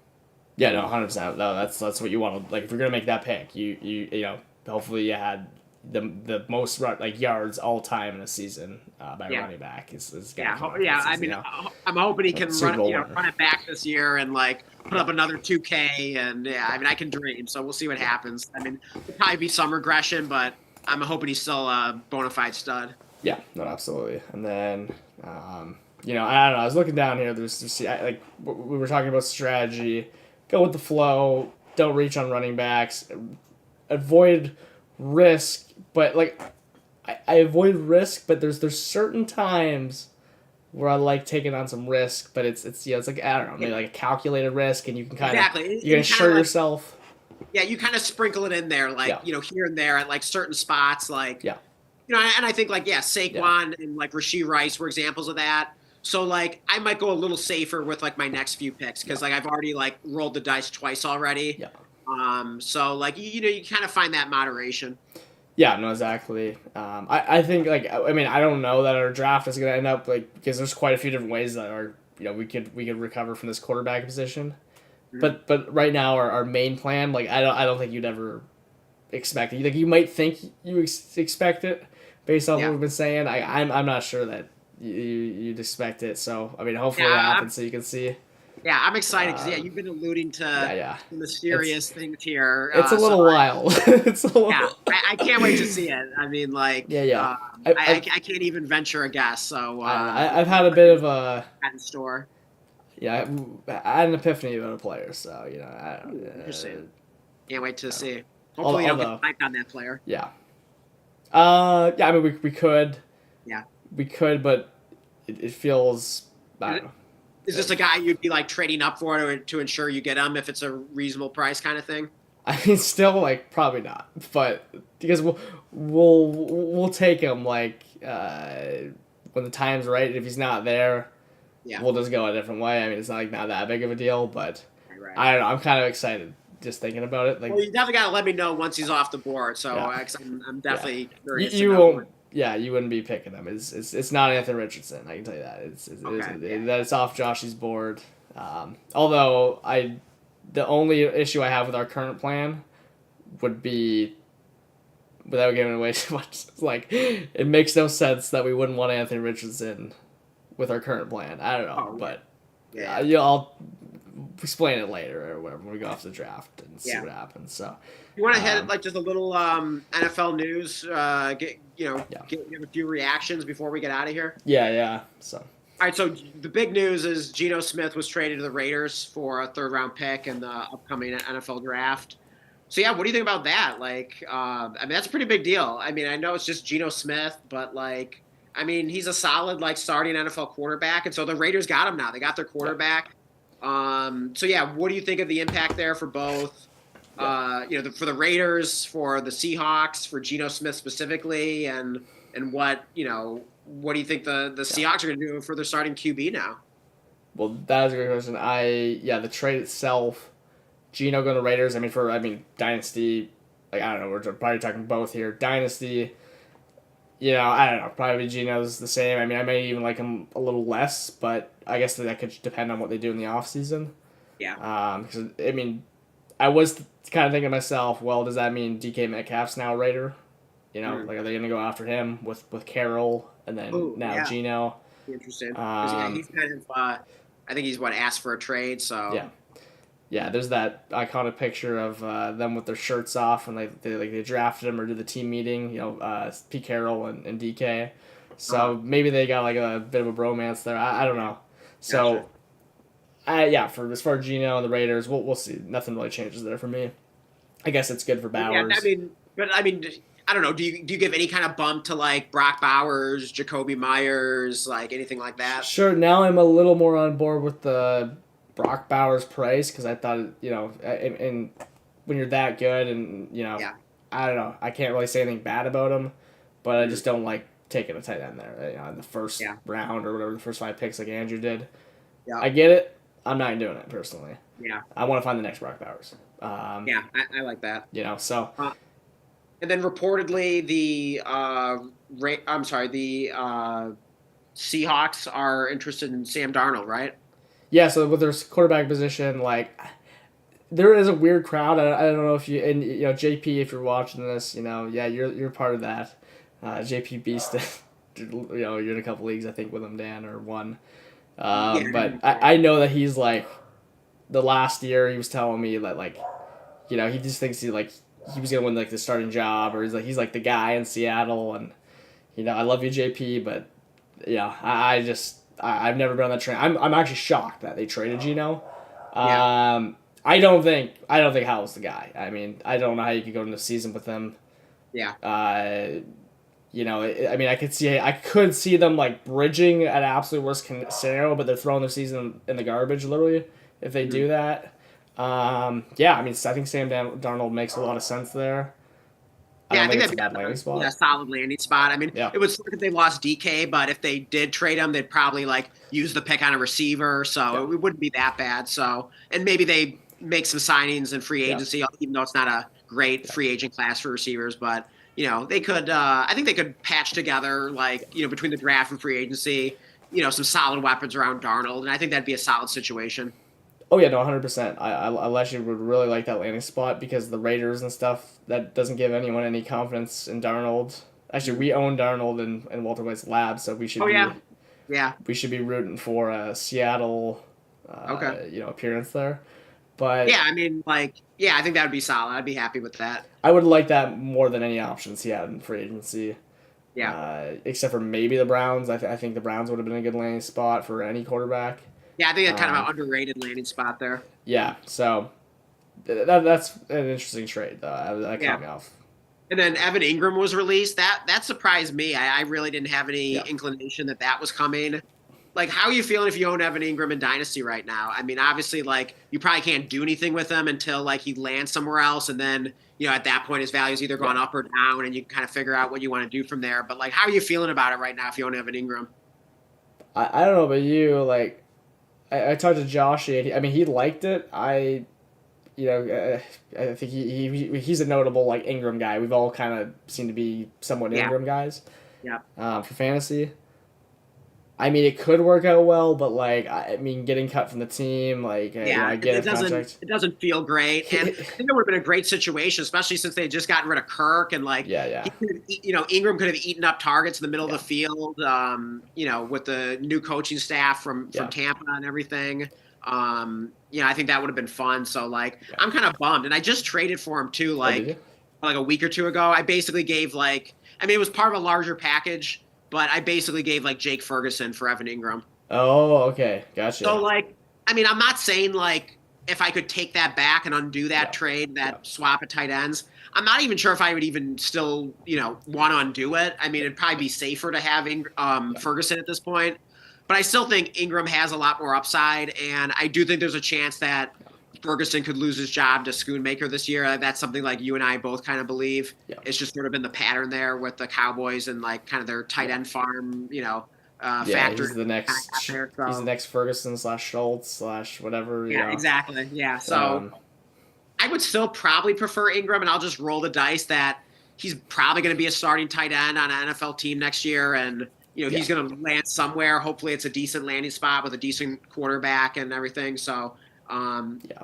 I don't hate it, but like I'd rather he just stayed on the Jags personally. Yeah, yeah, exactly. It's like when you have a guy and he's been good for fantasy when healthy, like there's just no reason to want him to switch a team because things were already working as is. Yeah. Also, he completely revitalized his career Yeah. after basically being the first Kyle Pitts Mhm. for a very Oh, he very long totally was. time, Yeah, good rookie season, and then just like disappeared. like forever, and then he Yeah. hits the Jags, and then now all Yeah. of a sudden he's relevant in fantasy. Yeah. So I don't like him getting cut. It could still work out, Yeah. but we'll And see. how are you feeling up if you own Brenton Strange in like tight end premium leagues? Like, Well, I love like I only own him in one league, and luckily it's like the best league to own him in. It's like a 3 PPR tight end best ball. Hey, And I I just could traded beat for you him. on that. I own them in my 6 PPR crazy Oh, tight end premium league. So like yeah, you beat me I'm, there. I'm I'm practically popping Yeah, champagne. But like, yeah. I mean, they certainly could They draft could. draft a tight end in this Yeah, great tight end rookie class. They could sign someone in free agency. So like, yeah, I mean, I was just kind of joking. I'm definitely yeah, not like popping champagne or anything. But like, yeah. I am excited because it's such an extreme tight end premium. Like, I don't know if I should try to sell him high while like people just assume that like he's the dude now. I mean, like, are you putting him on the trade block or seeing if you can move him, or are you just like gonna ride this out with Brenton Strange and hope for the best? Oh, strange. No, in that league, I'm gonna ride it out and see what Yeah. happens. There's just no reason to, try. What am I gonna Because like, get? I still doubt anyone's like breaking the bank for him, so you might as well just kind of No, ride it out. I actually got him. I think in a CMC deal, which I then later regretted, uh, because I didn't realize how good points per carry was. Oh, yeah. But like it was like a fair value, but it was a point per Yeah. carry league, so it wasn't fair. But I did get Yeah. strange, so it's like Yeah. kind of saved my ass there. But anyways, yeah, And then, I'm not trading them. But I was already trading strange. But what I'll say with strange is I'm sad that I didn't like I had him on a bunch of teams, but right. in the midst of the league, like I dropped him, and then he got back in, and then everyone else was picking him up and beat me to it. Yeah, because he had that crazy week where he had Yeah. like what was it, like 12 or 14 catches or something nuts. Yeah, like I had him like probably in 3 or 4 teams at the start of the season, but now I ended up with zero. Like and then I traded for the one. So Yeah, I just got the one. I actually picked him off of waivers in that crazy tight end premium league. So Okay. yeah, that was a nice little gift there.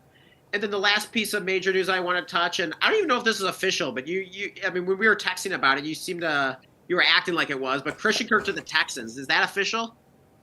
Yeah, that's official. Yeah, Is it? Okay, yeah, fair enough. yeah. No, that's a real trade that happened.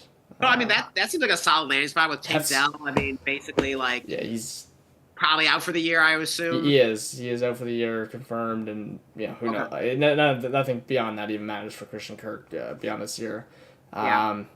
owned Kirk in That's been a productive least. role. I mean, Tank Dell was a little disappointing last year, but he was coming off the injury, and he got shot, and the Texans were a mess with their offensive line, and Stroud disappointed. So but still, Dell did sort of start coming on a little bit at the end of the season before then he got hurt again. Yeah. So, but I mean, over the last 2 years, if the line is right and the offense is humming, it's typically a good, should be a fairly productive role being the slot receiver on the Texans. So I think that's about as good a landing spot as you could hope for Christian Kirk. Yeah, he got traded for absolute peanuts, but it makes sense because they were already going to cut him. So I'll give a pass on that.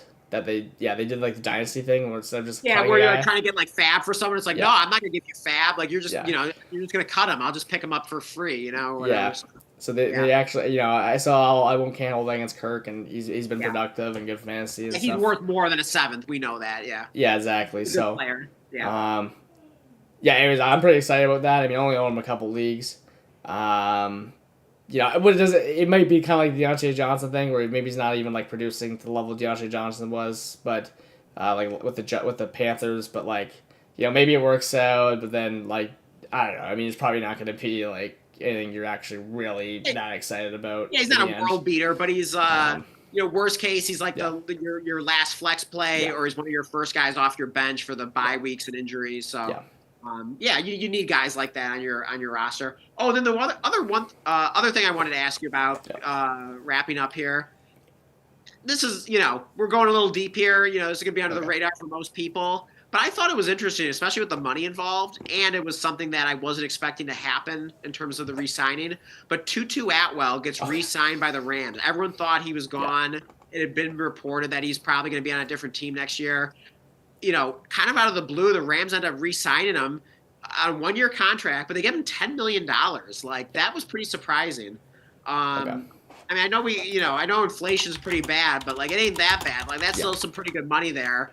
But Tutu Atwell, I think he's always been kind of underrated. He had second-round draft capital, and he's usually been productive when he gets the opportunity.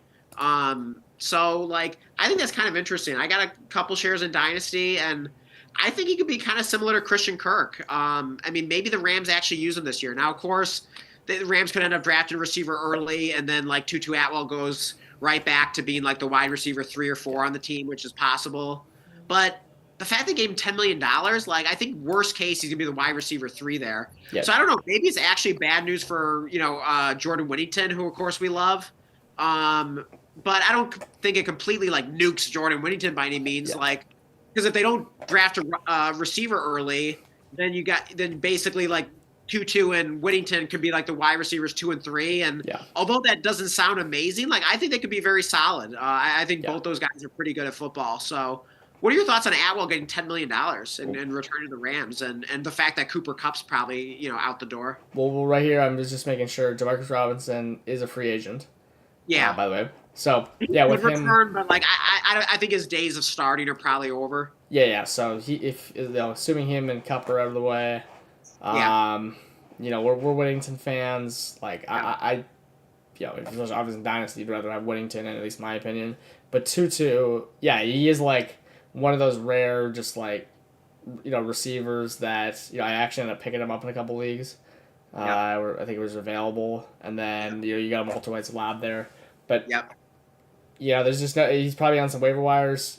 He's a part. I would say he's probably the best guy you can grab right now. And I mean, I would even be willing to spend a few bucks if you think there's going to be competition for claiming him. If you have, I don't like to spend fab in the off season, but if you could use a receiver like him on your roster, and maybe you don't have a lot of rookie picks, and you're going to be able to keep him. You're not going to have to cut him after the rookie draft. If that's the case, I don't mind spending 3% of your fab budget just to grab him, because I think he could be useful and pretty interesting.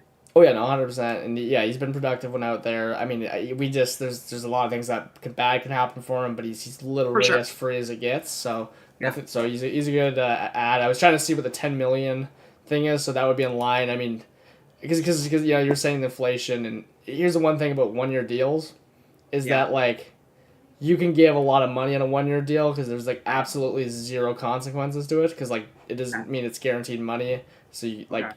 and then also, there's no like anything. It was 1 year, 10 year, right? That's what you did say. Just want to make sure. I'm sorry. It What was did a I one say? year, $10 million Yeah, year. Got it. that was Okay, yeah. So yeah, I mean, if it was a multi-year, like obviously we got less, and it was this like a Madden GM thing. Like, yeah, literally nothing happens if you sign a guy for 1 year, like yeah, unless you give him like a fully guaranteed giant contract. Like, you cut them in season, whatever. It happens all the time. But I'm not saying that's gonna happen to Tutu. But yeah, I was trying to see what the market would be on like similar players, just because it's kind of like hard to know.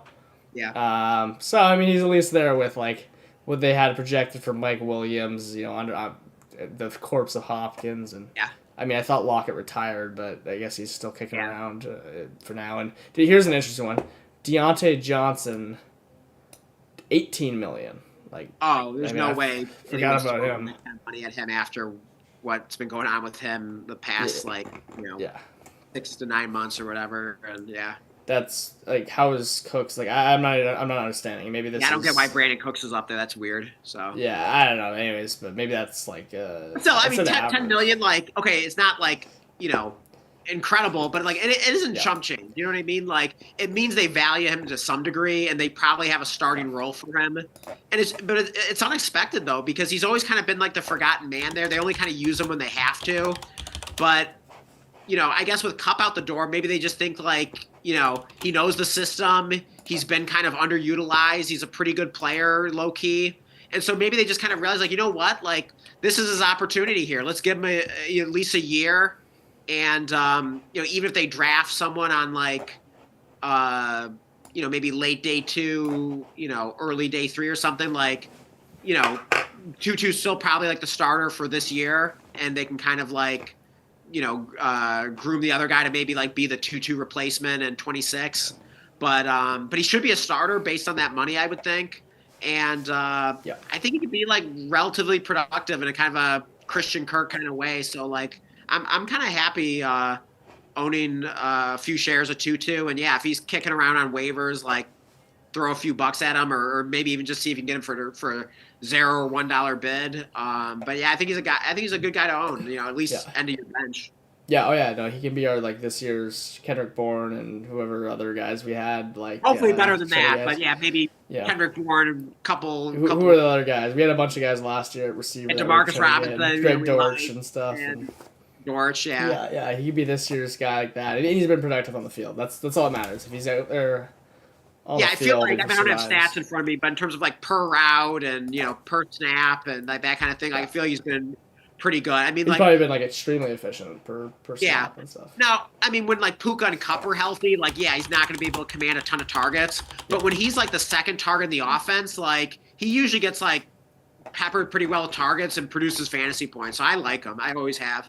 Yeah, I'm actually interested to see like his target share is not very high when on the field, which is kind of But yeah, a surprising. lot of But that is because they got like Cup and Cup and Puka Puka, there, yeah, and like yeah. and even before that, because he's been Yeah, in the league a few it, years. I'm trying to remember what other yeah, like Rams receiver he's played with, but like I don't know, Allen yeah, Robinson and other guys. But yeah, yeah. I'm looking at his like each year, and it looks like he's always floating around 9-11. But it's interesting because probably normally times that he gets out there like last year is like Cup and Puka aren't even on the field, but yeah. Usually when uh, he produces, it's when like there's an there's injury, an and then he injury. comes Yeah, in and like he produces. So like yeah, yeah, when there's not like at least when there's not like too much competition, because like obviously he's not like a world beater. He's not like a team's like wide yeah, receiver one or anything close to that. But like when he's like forced to become like the wide receiver 2 on the team, he usually produces yards and fantasy points. yeah. He just like makes big plays and is Yeah, fast he's and fast. Yeah, for sure. So does stuff that. So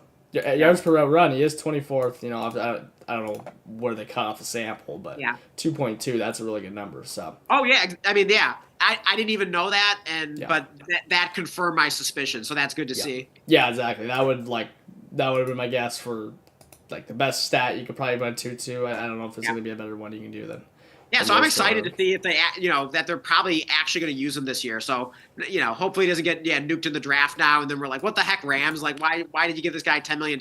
But hopefully he survives, has a starting role, and has the second target in the offense, or I don't know, maybe Whittington gives him a run for his money. But I think that's pretty interesting. Yeah. Yeah. Because just Rams receivers just tend to be productive. Like receivers specifically connected to Matthew Stafford tend to be fantasy productive. So I'm excited about Tutu in a low key way. Yeah, exactly. They're productive unless it's Demarcus Robinson on your bench, and then right, exactly. And you're starting a lineup. If he's in a starting lineup, and then when he's on the bench, he's going off for 2 touchdowns. Yeah. And then when he's on the waiver wire, that's when he really is going for 2 touchdowns. Oh yeah, 100%. Yeah, as soon as you drop him, like he's going off. Yeah, exactly. But yeah, we could pretty much wrap it there. I guess the last pick though was Pearsall. Like, yeah, I like that pick. Were you planning then on 8-7 taking him there? Like if you came around. Oh wait, you have the pick right here. Am I on the clock yet? No, but you're next. I forgot about that. Yeah. He definitely would have been in strong consideration. Like he probably would have been like top 3 on my board. So it's possible I would have taken him. Like I don't know if I definitely would have, but I would have been strongly considering him there. Yeah, I wouldn't have taken him at this point if it was like if we had this pick, and he was there, but with some of these names on the board. But yeah, I mean, if this would have been a perfect time where you could take literally anything. Move back a few spots, and then maybe you're comfortable taking them, and especially the 8th.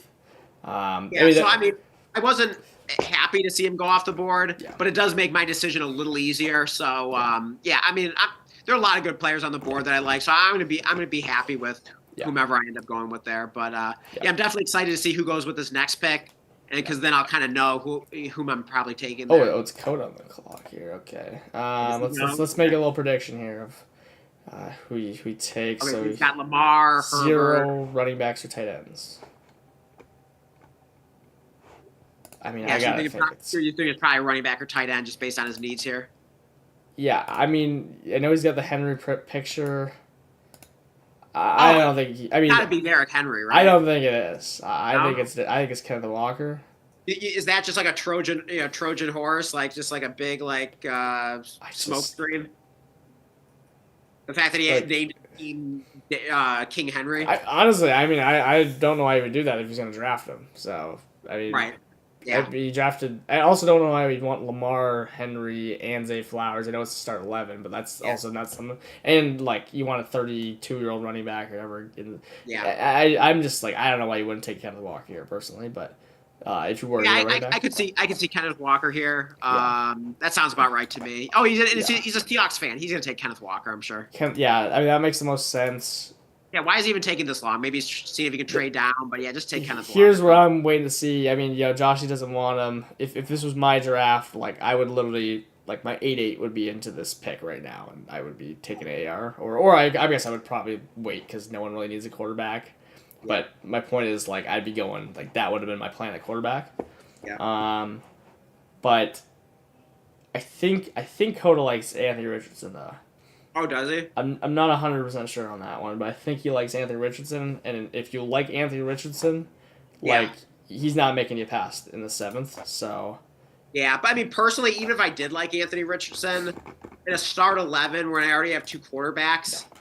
I'm just probably not going that direction, but I can understand it just on value. But quarterbacks aren't always as easy to move as people make them out to be.